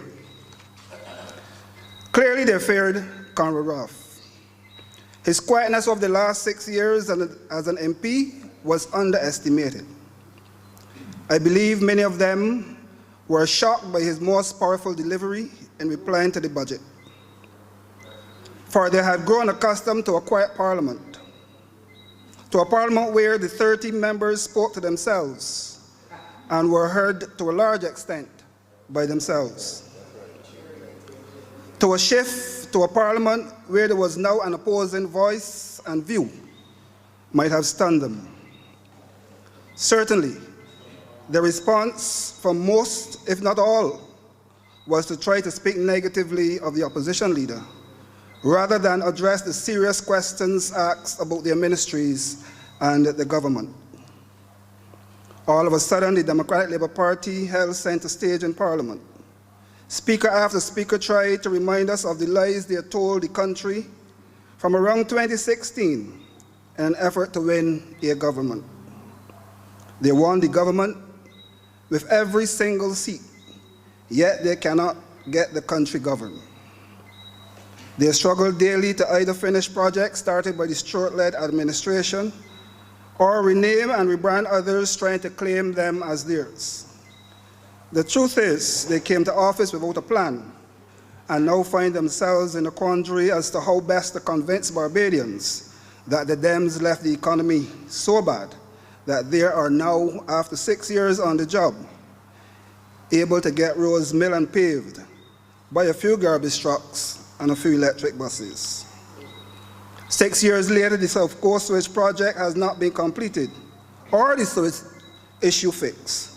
6 years later, not a school has been built or retrofitted to make it easy, to make it, as they say, fit for purpose. Schools were promised funds last September, not one plugged in yet. They came with a food nutrition policy and deprived schools of making money to assist with purchasing textbooks, copiers, and ink and toner, stationery, toiletries, and other supplies. Ask principals if they can buy sanitizer to service their schools. We thank God today for parents who supply most of the above and teachers who, as we say, steal from their homes and bring to school to ensure classes are taken care of. The school meals department is trying to provide healthy meals, but most weeks send either mash, Idaho potato or roti mix using English potato. Whether Irish, Idaho, or English, we know that it is not healthy. I am particularly proud this afternoon as the party, the Democratic Labour Party, continues to rise and to provide the public of Barbados with what is shaping up to be the best alternative to this current government. There has been a resurgence of energies since February 20th, 2024. The Democratic Labour Party since May 24th, 2018 has been a target of many who tried to target the good work that was done during 2008 to 2018. We must continue to fight the battle and to keep the Democratic Labour Party flag flying high. Many have tried to pull the party down, but we have kept the faith. We remain resolute that one day the Democratic Labour Party will rise again.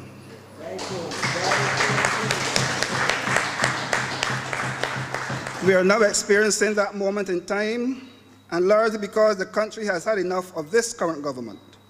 The people are waking up to the reality that all that glitters is not gold, and that because someone says they care, it does not mean that they truly and sincerely care.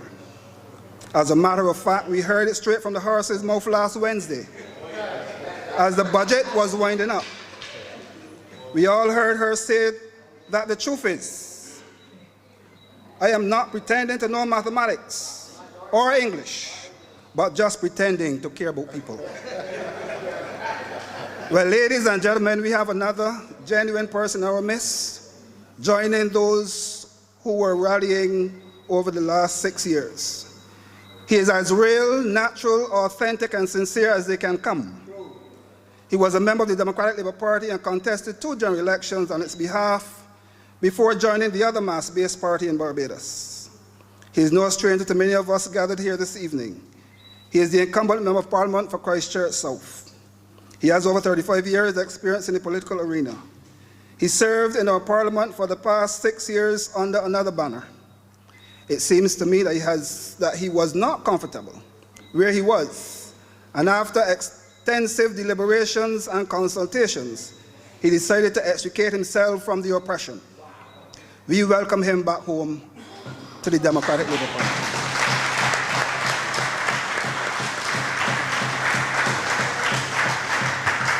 I have always admired his style, whether it be his politics, legal work, or disposition.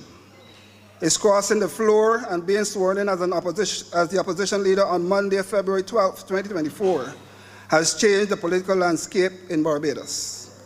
He said then and continues to say that he might be alone on the opposition bench, but not lonely. He is now among dear loving people, people who genuinely care, people who don't pretend to care.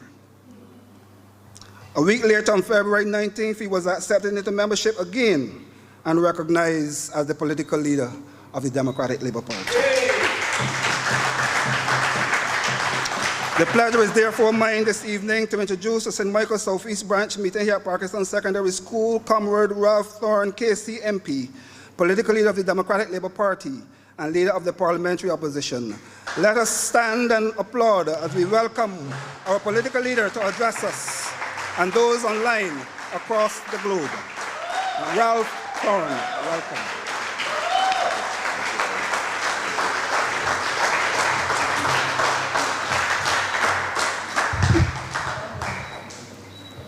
Thank you, Comrade Pedro,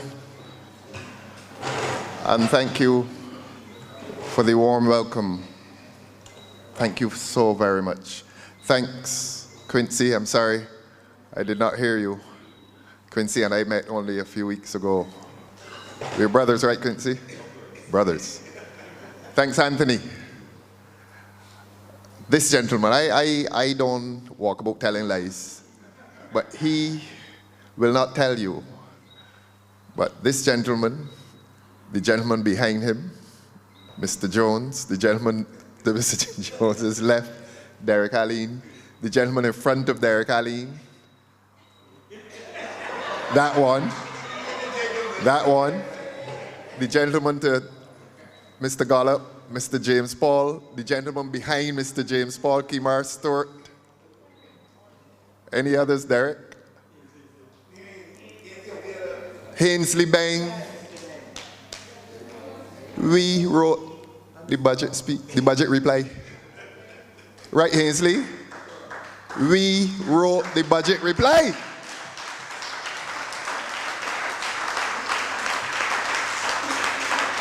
We don't walk about pretending that this is some one-man parade and coming in. Another gentleman who contributed, Hal Gollop.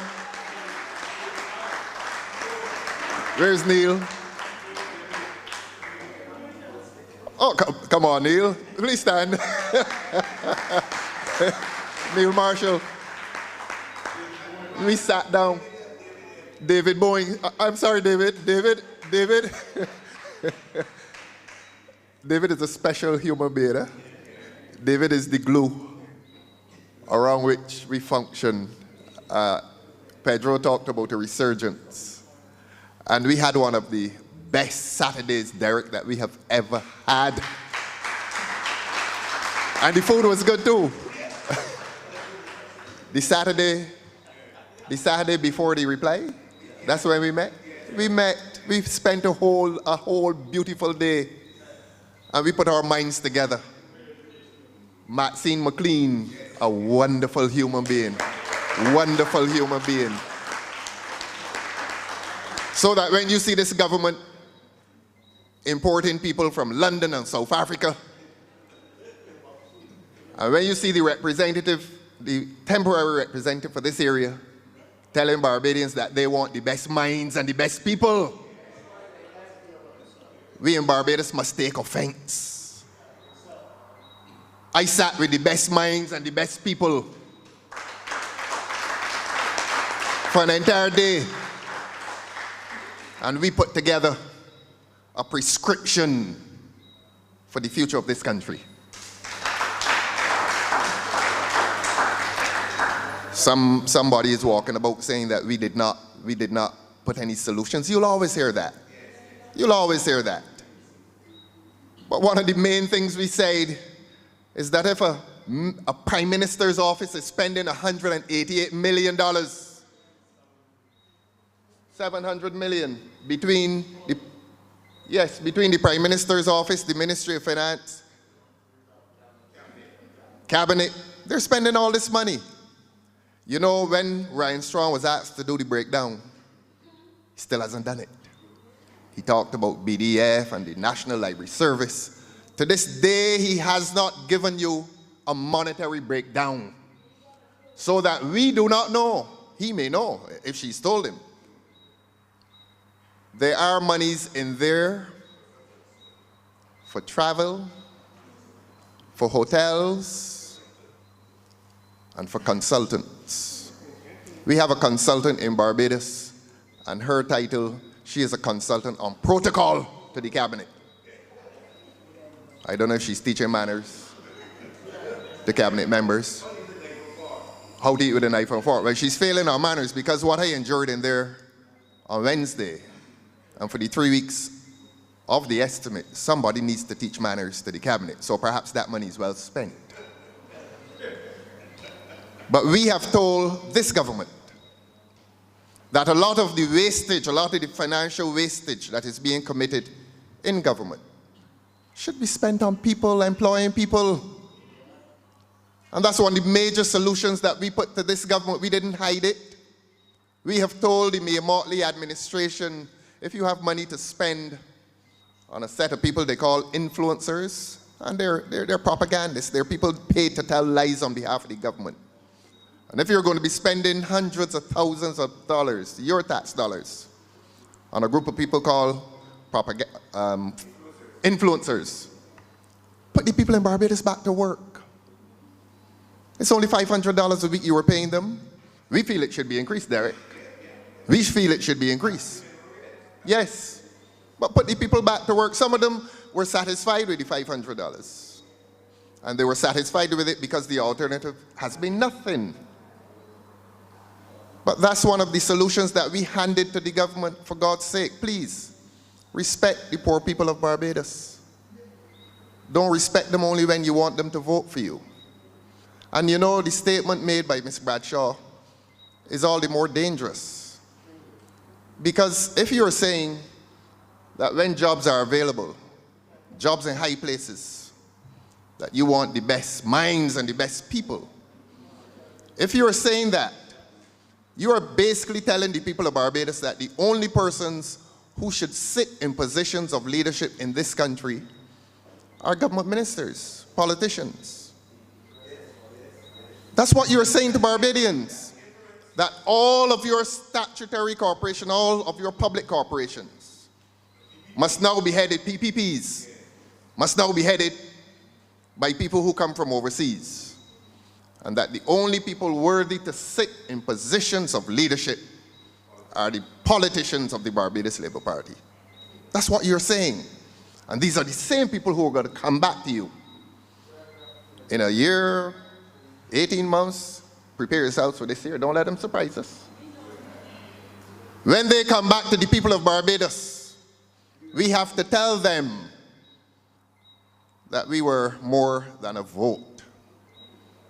I repeat, their message to you when they refuse to employ your young son or young daughter, your young university graduate, when they refuse to employ your son or your daughter, they're saying that it is only politicians who should have leadership of the institutions.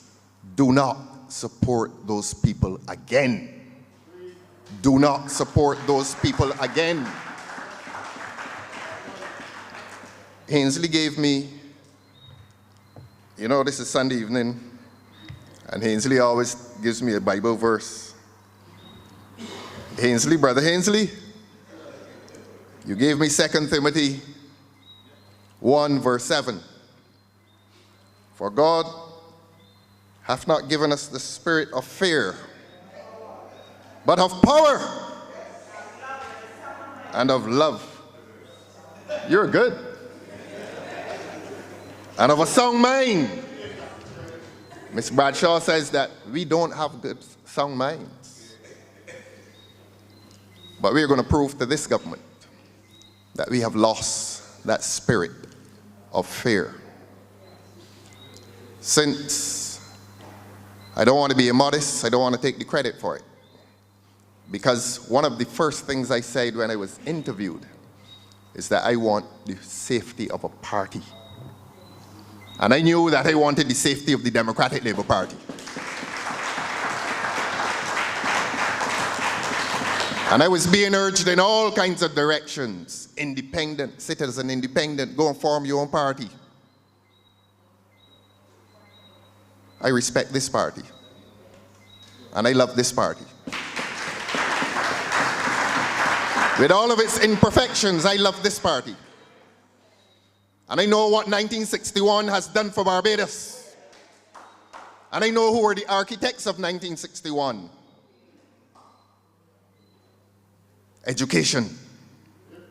Given to every child in this country the right to an education. It used to be a privilege. And more than anything else, that's why I feel so passionately about it. More than anything else, the decision of the government in 1961 to make education a right has made the biggest difference to what we enjoy. I said it at earlier today and I'm going to say it again. Stop disconnecting our young people from 1961. I hear the analysts on the radio saying that there are people who vote now who were not alive when Barrow died in 1987. That is equivalent to telling them not to acknowledge the grandfather or the grandmother who made the sacrifices for them. Well, Errol Walton Barrow made a tremendous sacrifice for this country. And this party and this country must never forget the name Errol Walton Barrow. Derek was Sir James, the first Minister of Education. And that's why I called the name Sir James Cameron Tudor. I'm going to bring a secret now out of the University of the West Indies. When we were there, Sir James was running the cafeteria. The DLP was in power. And we used to go to dinner at night, and Sir James was running the canteen downstairs. And he told us a very interesting story once. He said after they won the I hope I'm allowed to say this. He said after we won the 1961 election, he was having a conversation with Errol Barrow. And Errol Barrow said, but James, what can we do for the people? We have a big mandate here, what can we do? And he said, he told Sir Errol, His Excellency, education. That's the story he told us. Now, it isn't recorded anywhere, but it is that conversation after the election in 1961 that has made Barbados what it used to be and what this Democratic Labour Party must make it into again.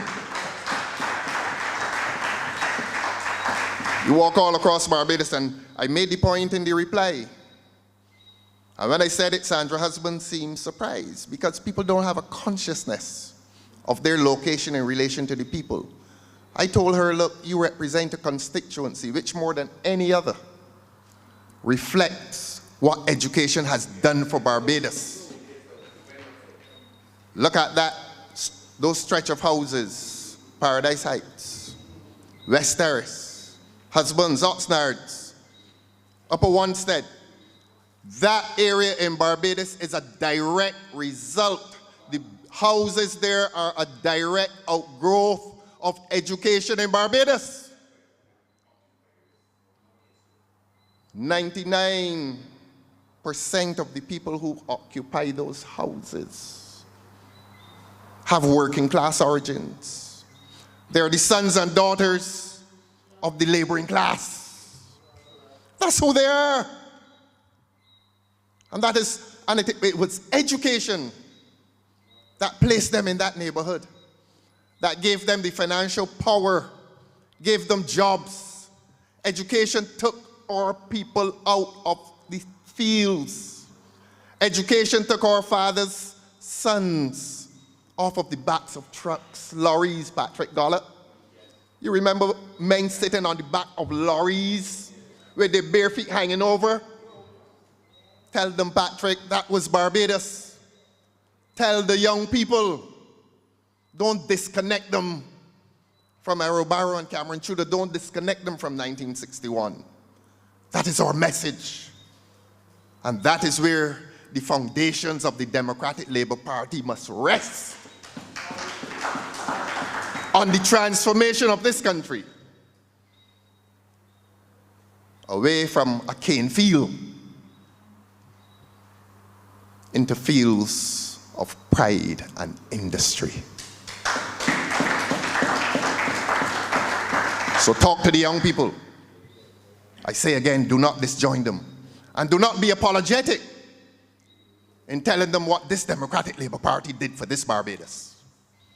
I speak in the presence of a former Minister of Education. Ronald, please stand and take.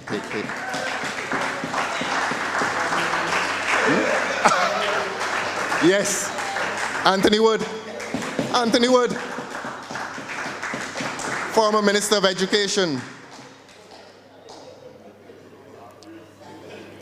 2 members of the think tank, who sat and discoursed for how many hours that Saturday? That beautiful Saturday. Yes, indeed, indeed. And that gentleman, Mr. Jones, you know, for years, Ronald, I could not understand why some schools had 6th forms and others did not. And I used to say, but why doesn't the government make some schools 6th form schools? Because when I was at school, one of the girls who came to 6th form said that she literally walked from St. Michael's, walked through the Harrison College, Roebuck Street gate, and came and begged the headmaster to put her in 6th form. And she was bright as anybody else in the school. But 6th form did not, St. Michael's did not have a 6th form. And as bright as the St. Michael's girls were, their school lacked the prestige. And when the people left 5th form, did as well as any of us in O-levels. They had to be scurrying all over Barbados, community college, or begging, literally begging a headmaster to give them a chance to get into a 6th form. That was not right, Ronald. Thank you very, very much. Thank you very, very much. Anthony, thank you very, very much for what y'all did for the young people in this country. And not only the young people, but what y'all did for the institution of education. So that when you hear Motley coming to tell you that she is going to reform it, look upon her with perpetual, eternal suspicion. With suspicion, yes. She does not have a history of a harmonious relationship with poor people. She does not. I repeat, she does not have a history of a harmonious relationship with poor people. Poor people are there to be used. And the truth slipped out last week, didn't it? It slipped out. The Great Pretender. You can sing it for us, Patrick? The Great Pretender. And you know, it is so interesting. It is so interesting because that has been her slogan. Mia cares. And in one sentence, she has undone it. For the sake of this country now has heard the truth from your Prime Minister. From your Prime Minister. Yesterday when I spoke, I told the people in the square that their theme must be, we are not afraid. And I want to continue that theme as we go across this country. In this crusade, which must be a moral crusade, it must not only be a political crusade, but it must be a moral crusade to return this country to a state in which people can love and respect each other and not live in fear of each other. Not try to determine who next door is a motley person or not a motley person, and if they're a motley person, people start to feel afraid. That is the state that we have reached in this country. I don't have anything against the Calypsonians, but you know, 70s, 80s, 90s, we went to the stadium around crop over to hear the voices of protest. Whichever government was in power, whichever party was in power, Barbadians wanted to hear the voices of protest. Our Calypsonians were our poets. And it is the poet to whom you turn when you want to hear the truth. When you want to hear legitimate voices of protest, even if it makes your party or your government uncomfortable. And all that has changed in Barbados now. Free expression, all that has changed. Even our poets, I call them our national poets, are living with that spirit of fear, Hainsley. In defiance of 2 Timothy 1:7. Even our Calypsonians, we can't now go, well, it is at Kensington now. I don't go. Oh, down there. Motley Gardens. Even our Calypsonians, when we go there now, you can feel them. My grandmother used to use the term dog dancing. Y'all know, the young people know the term dog dancing? Quincy, you know the term dog dancing? You don't know? Well, the older ones of us would tell you, but we can't tell you through this microphone. But the Calypsonians now, in their lyrics, some people dog dancing, some people want to protest, some people want to attack the government, but they're dog dancing. They're edging around the issue, they frighten us, Hainsley said. They're bobbing and weaving, as Patrick said.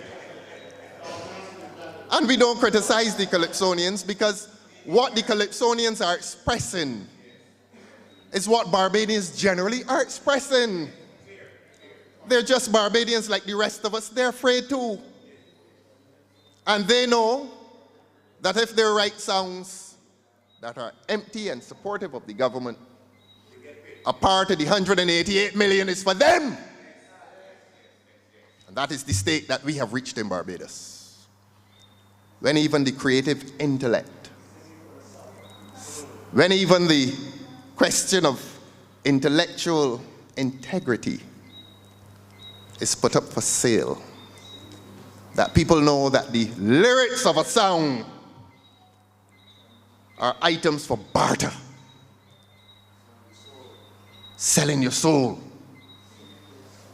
And we sympathize with our Calypsonians because for them it is a living.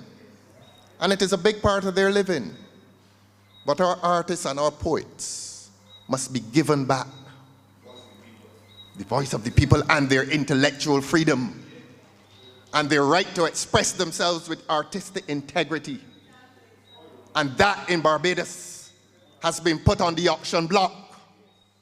But we embrace our Calypsonians because we recognize that what they are enduring, the rest of the people in Barbados are enduring, that they too have that spirit of fear.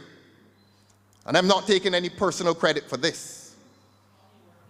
But the 12th, what's the date, Pedro? The 12th of February? I don't even remember the date. It was a very nervous and anxious time for me. Yes, very nervous time for me. Because I had the spirit of fear as well. I had it. I had that spirit of fear as well. I knew it was a journey I had to make. I knew I could not stay. But I wondered, well, I go over the other side, I sit. I make my speeches. I know they would attack me.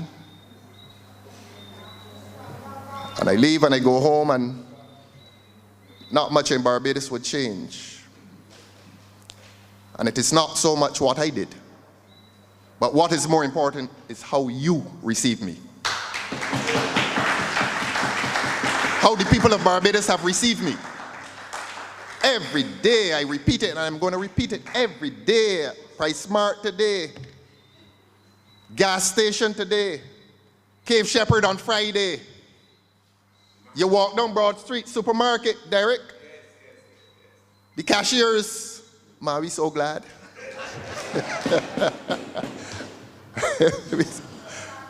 we so glad. So that it is not me, Barbados, it is you, Barbados. Thank you. Thank you. Thank you for standing up for freedom. Thank you for standing up for the right of this parliament to have an opposition and to have an opposing voice, to oppose this government, to oppose wickedness in government, to oppose a government that spends on itself and spends only on people if people are prepared to sell their souls. And I receive that, Patrick, with humility. Not about me. Tell them it is not about me. It is about the people of Barbados. Because I know I'm doing the work of the people of Barbados. And the churches, Ainsley, the churches. I am getting calls, WhatsApp messages. They think that I don't know if they think I'm not talking to anybody. From morning till night, all kinds of strange WhatsApp messages turning up on this little thing here, this little computer. Good messages. People praying for me.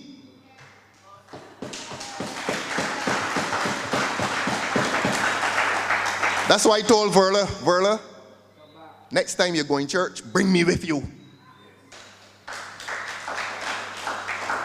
Has been a totally new experience. Totally new experience. Church is now for me a journey in personal liberation. To commune with God. Because people are calling me and telling me that this is no ordinary exercise. That they believe that there has been divine intervention. And it is not about me. It is not about me. It is about a spirit, a fresh spirit that has taken hold of Barbados. And that we are told, humble yourselves. In this journey, we will be excited, Anthony. We will become excited about the new surge of support that we are receiving. But let us receive it with humility. And that's why, Ronald, I quoted Proverbs 3, 5, and 6. Trust in the Lord with all your heart. Help me now. In all thy ways. Let's start again. Trust in the Lord with all your heart and lean not unto your own understanding. In all your ways, acknowledge him. He shall direct. I genuinely believe the churches have taught me now to believe that what is happening in Barbados is divine intervention intended to save this country. It's not about me. It is the people of faith. It is the people of faith who will lose, Ainsley, that spirit of fear, and who will liberate this country and liberate the children of this country from the likes of an IDB survey. That is what we are living under. We send our innocent little children to school. Innocent little children to school. And a government not once, not twice. How many times, Derek? 3 times? A parent drops off a little child in the schoolyard. And when that child enters the classroom, where they used to be taught maths and English and agriculture and physics and chemistry and Spanish, they are presented with a paper invading the innermost parts of their consciousness, asking them if they feel they're a boy or a girl. Don't laugh. Don't laugh. Asking them if they've ever thought about suicide. And we've had the highest number of suicides in Barbados over the last year. And we have a government that is abusing an educational system. That's their reform. To abuse, to subject our children to abuse. And they have not received any punishment so far. But the people of this country have internalized this attack on our children. And that resurgence that you see, it's not about me. It is about the people now feeling that they have a voice in the parliament of this country. And that they are emboldened. They feel now that they can look into the face of Mia Motley and the government. They feel that. So that when we sat, Anthony, the 7 or 10 of us, 12 of us, the think tank, Ronald, When we sat, we knew what we were crafting. We were crafting a manifesto for the dismantling of this government. And nothing, internal or external. I repeat, nothing internal nor external is going to stop us. Nothing is going to stop us. I am hearing some misguided nonsense. Well, you know, we could get a few seats. St. Michael Southeast talk. They're telling you that you may or you may not win. Pedro, we win in this.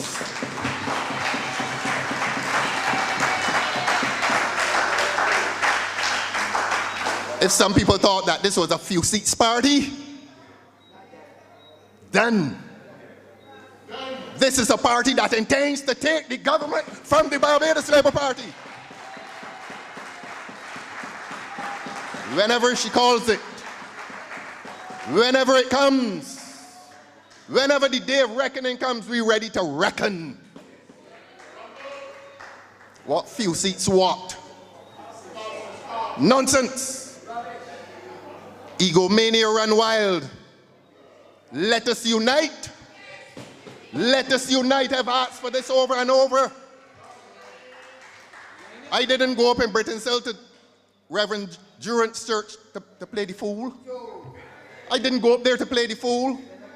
I didn't go up to Messiah House in St. John to play the fool. I went up there so that Proverbs 3, 5, and 6 may have meaning.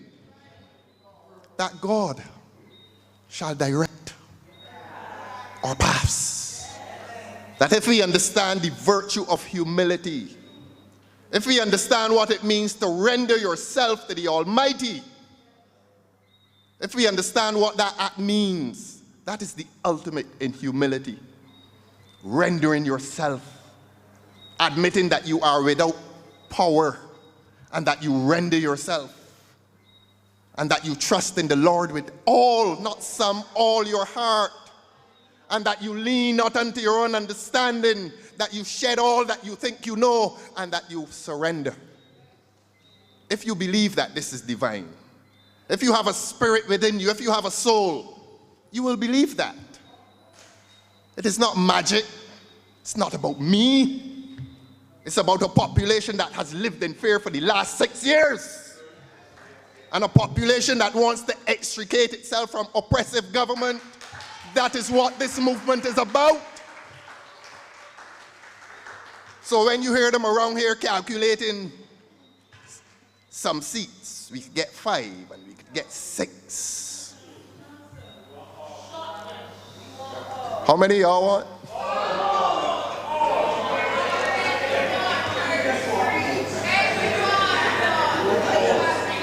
You know, the old people had a word. I used to like it. When you went to the shop, they used to talk about reckoning. You're reckoning the money. You're gonna buy Derek some BAF. These young people don't know what's BAF. Scratch screen. And when they want to check somebody's age, I ask them, you ever heard about Pollard yet? You don't know about Pollard. She doesn't know about Pollard. Patrick, she never heard about Pollard yet? Come there. You don't know what's Pollard. You don't know what's the village shop. You never saw the scale, the red scale, Patrick? With the weights on one side.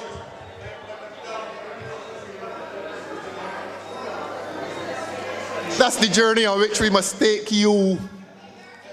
That's where we must take you to show you where this country came from.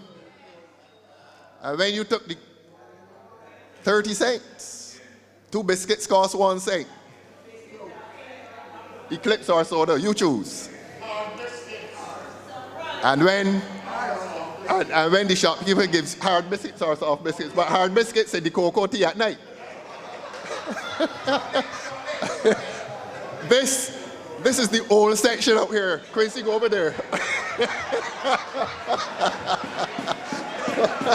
You don't come over here. And before you left the shop, now you have to go back home with the right change. So when the shopkeeper gave you back, you look in the palm of your hand and you reckon. You're reckoning.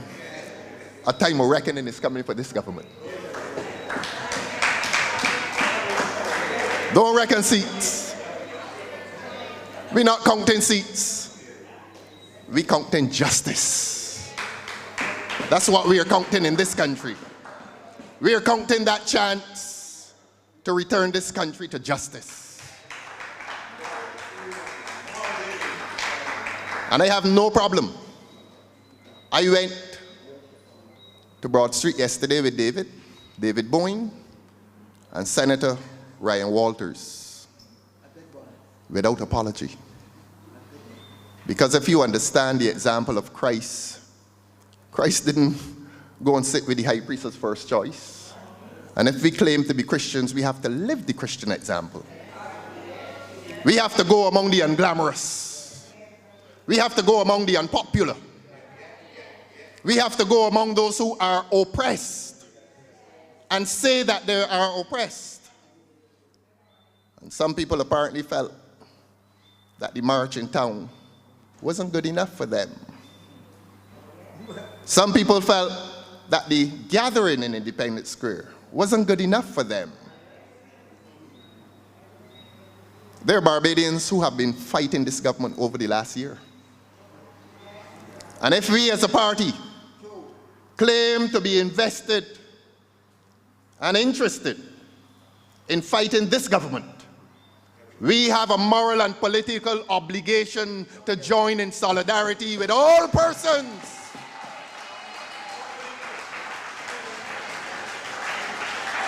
as I said yesterday,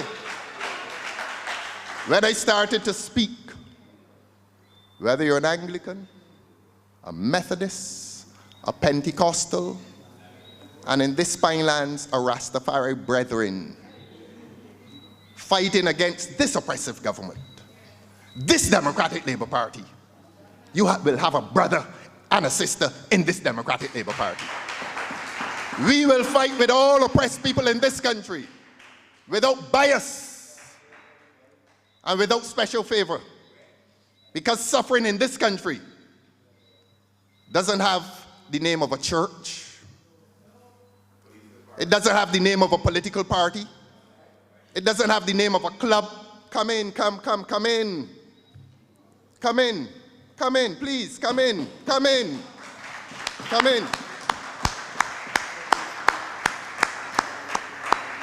Come in, welcome. Let the young people come in. Come and hear the message. This is a place of truth. Have a seat, comfortable seat. This is a place of truth. We went past the point of Arrowbarrow and the history of this party that you have now joined. This gathering that you have joined, as I said yesterday, it is a coalition of the righteous. It is about a group of people who want to see this country return to peace and freedom and democracy. We want to see this country return, Derek, to what we knew in the 1970s. When you left home and went to Deacons and played volleyball the whole night, nobody ain't shoot at you. Nobody ain't shoot at you, Derek. I watched football at the stadium looking over the wall. Me, yes, me.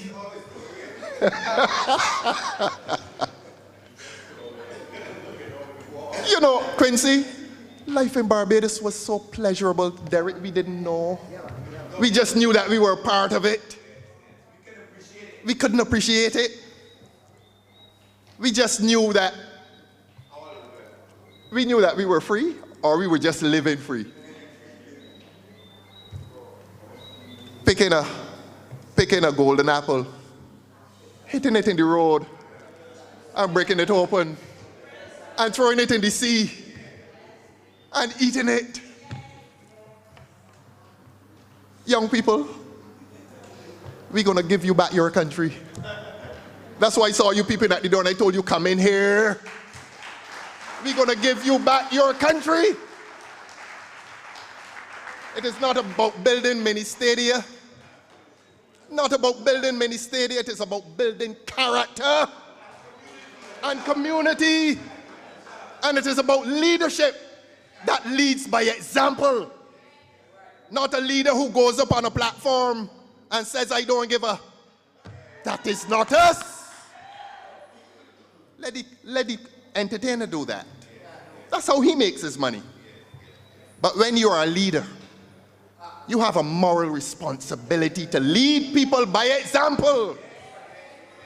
And the leadership of this country is not giving you the kind of example that you should have if you want to rebuild the kind of communities that Derek Alleyne and Patrick Gollop had.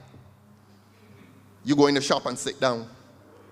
You're not afraid. My friend Colin Ford, Baxter's Road, he there sitting down in the shop. Life wasted.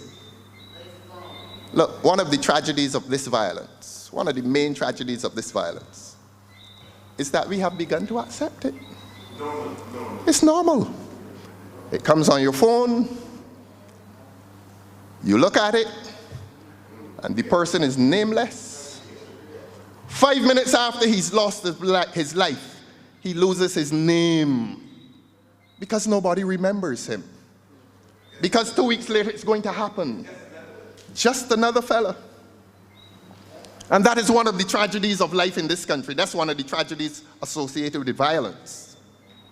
That we have now internalized and accepted it as the new normal. And I hear them saying you can't blame a government for violence. The thing that you can blame the government for is not providing a moral infrastructure. They're interested in physical infrastructures. They're interested in mini stadia, putting a fence around a playing field and putting up lights. But they haven't reached the young people in their hearts. They haven't reached them.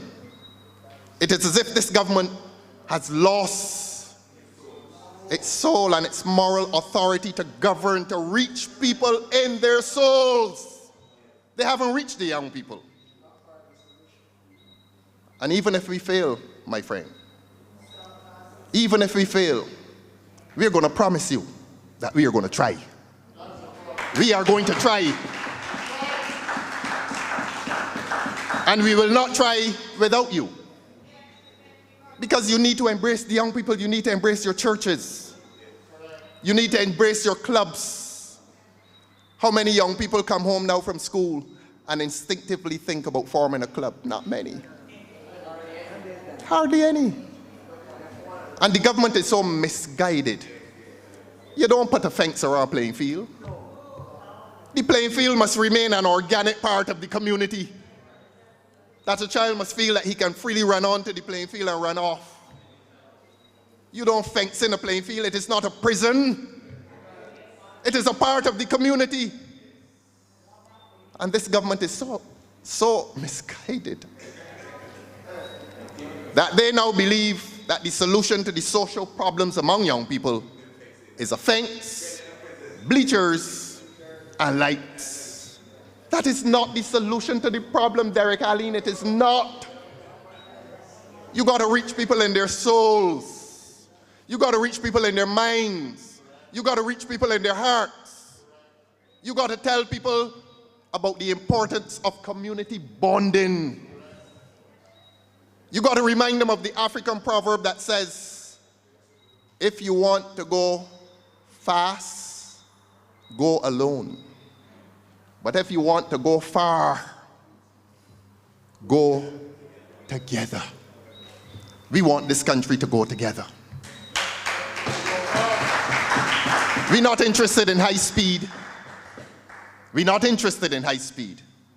We're interested in a journey that will take this country back far, far into the future, Derek. Drawing on the examples of the past. When grandmothers were real grandmothers. When the grandmother in the village, Derek, could flog everybody in the village. When the lady up the street was going to town, this is politics too, you know. Our social life must be connected to our political views and ideals. And the lady living up at the top of the street going to town, a guy in town, she telling everybody on the road, on the way down to the bus. Windows and doors open. Wet the clothes on the bleach. You gotta come on this side.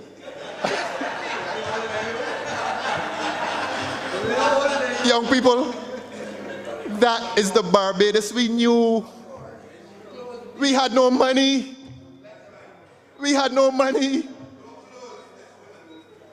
We had school clothes, Derek, church clothes, and when the excursion come, you put on the church clothes. We had one pair of shoes for school and one pair of schools for church. But y'all got enough shoes now. The young people got a lot of shoes. But the journey, that's the journey we are concerned about. And the government is not offering itself as an example. And we are not surprised. Because if you look at this government carefully, the first mark a lot of these parliamentarians made, they made it as parliamentarians. No contribution.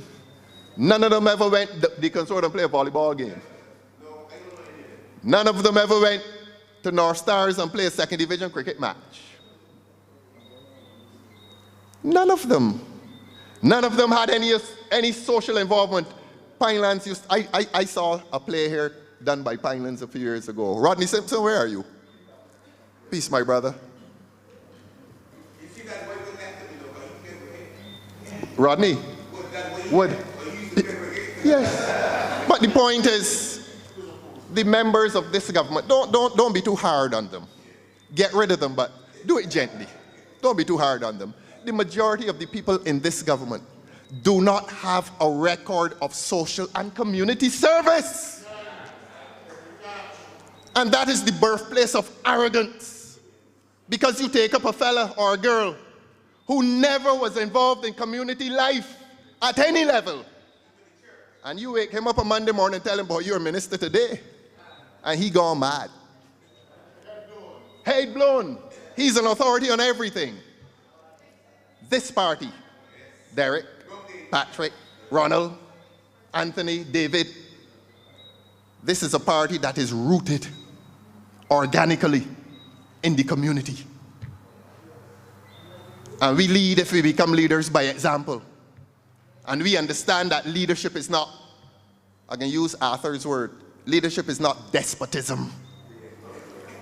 We met in a room to prepare the reply to the budget speech. I have no difficulty admitting that. And we met as equals. So what you heard me speak over 5 hours wasn't me alone. And I was not the chairman. I was not the chairman. I am merely the vessel that carried the work of Barbados' best minds and Barbados' best people. Anthony, you're a beautiful human being. God has blessed you with an intellect. They can bring any economist in Barbados. They can't touch Anthony Wood. Can't touch you. And the facility with which this man talks economics, you know how much economics he taught me in the last few weeks? Y'all know? So when they tell me, man, Anthony can talk longer, I said, well, let the man talk. Let the man talk. This is an educator. He's not only an economist, he is a teacher. Excellent teacher. Anthony, man, take a bow. Take a bow. Please stand and take a bow. You can't leave here tonight. You can't leave here tonight. Thank you very much. So that is what this party is about. We want to win the government. We do. Don't be shy about it. But before we win the government, we want to win your souls. We want to satisfy you, young Barbados, that we are with you on this journey. And that we want you to be with us on this journey. And that we will be examples of moral substance. That we are going to teach this country and reteach this country the virtues of generosity and respect. Give me some, Derek. Generosity, respect, honesty, integrity, decency, fiscal discipline, you're getting high, commitment, humility, service to humanity. You see how the think tank working? And we will do it with faith and hope. And the greatest of the three is love. We love you so much. This Democratic Labour Party loves this country so much. Let us keep loving this country, and this country will love us back. Thank you, and God bless you.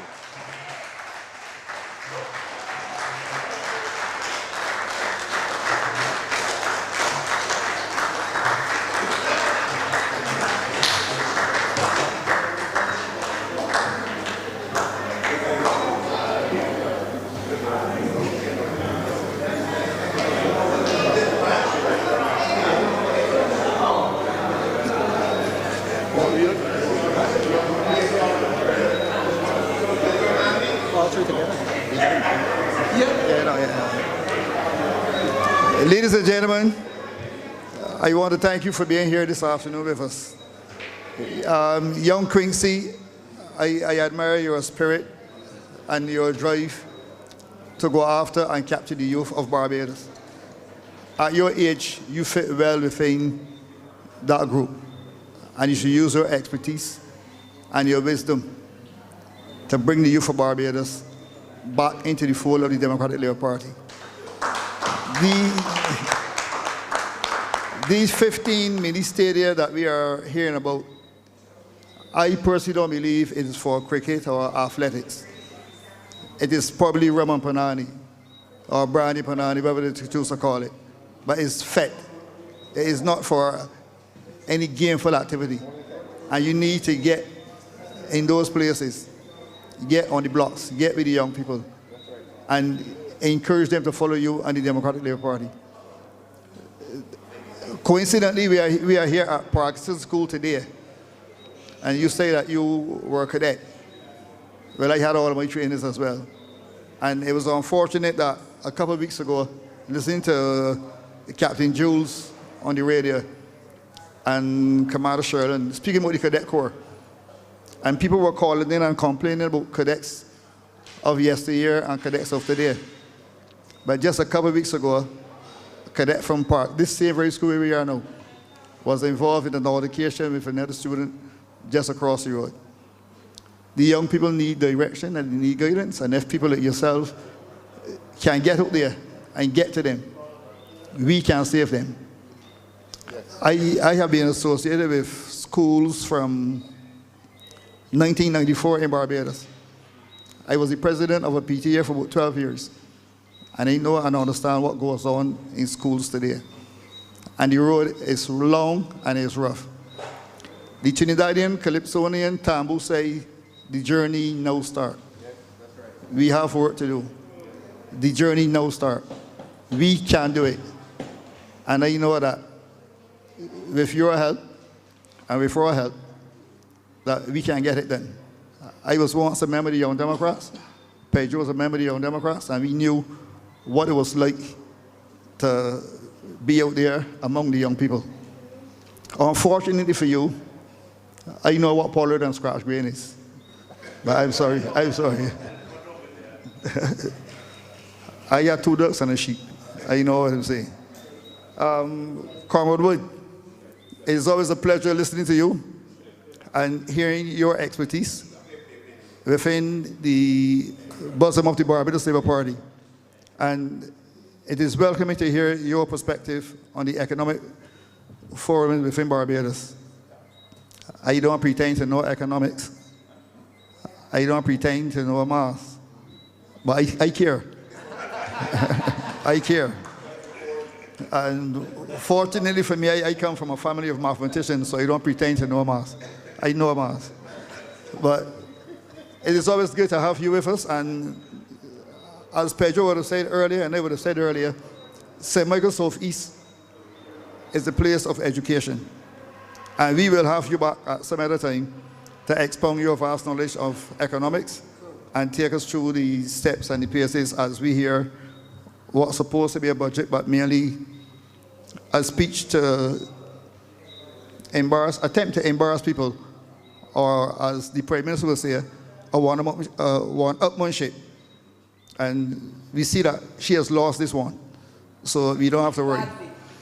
Comrade Ralph, it is always a pleasure listening to you, hearing you, and we at St. Michael's Office welcome you. Thank you. To St. Michael's Office. We try our best to pick the best speakers from within the Democratic Labour Party to come to St. Michael's Office.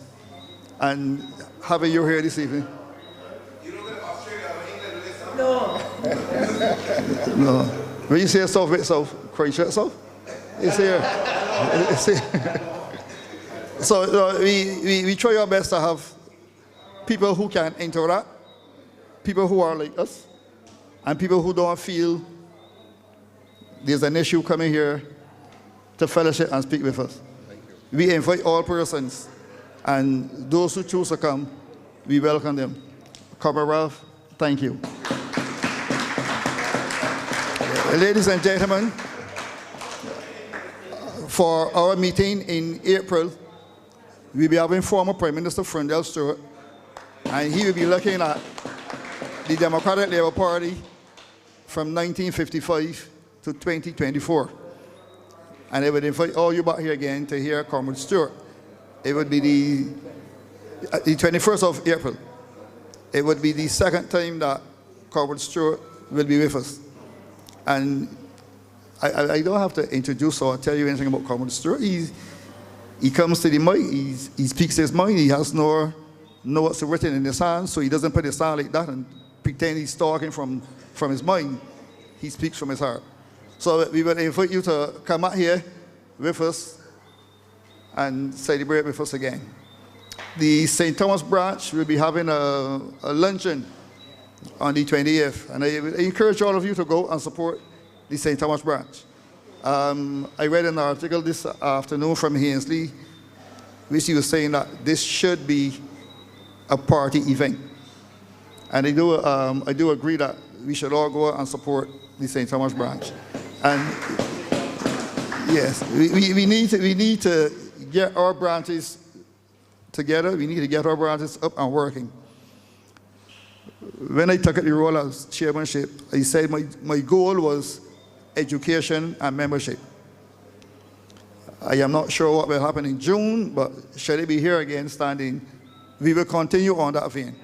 We will push to educate the people of Barbados about the Democratic Labour Party. And we will encourage you to join with us.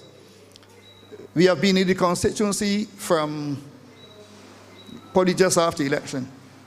And I can probably say to you that I don't know if there are two branches within the Democratic Labour Party who had their entire voters list clean immediately after elections. But I can tell you that St. Michael's of East, we have ours clean. And we were. That is why I could have said earlier that we have a candidate, because the work we've been doing, and Mrs. Sharon has been doing, we have been walking the constituency.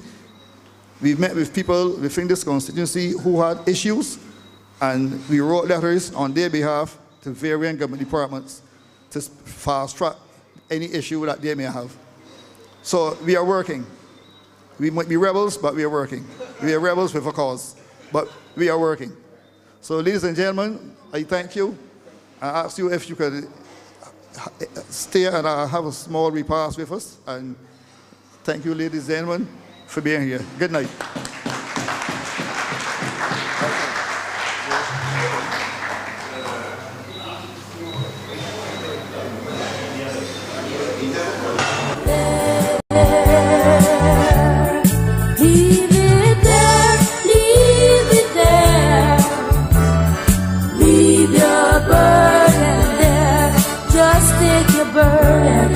Take it to the Lord and leave it there.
as you started on your way. Did you ask the Lord to guide you as you started on to your day? Did you think to pray this morning, Lord? Did you need just one moment to say, give me comfort for my soul on this old wicked road? Did you just remember to pray?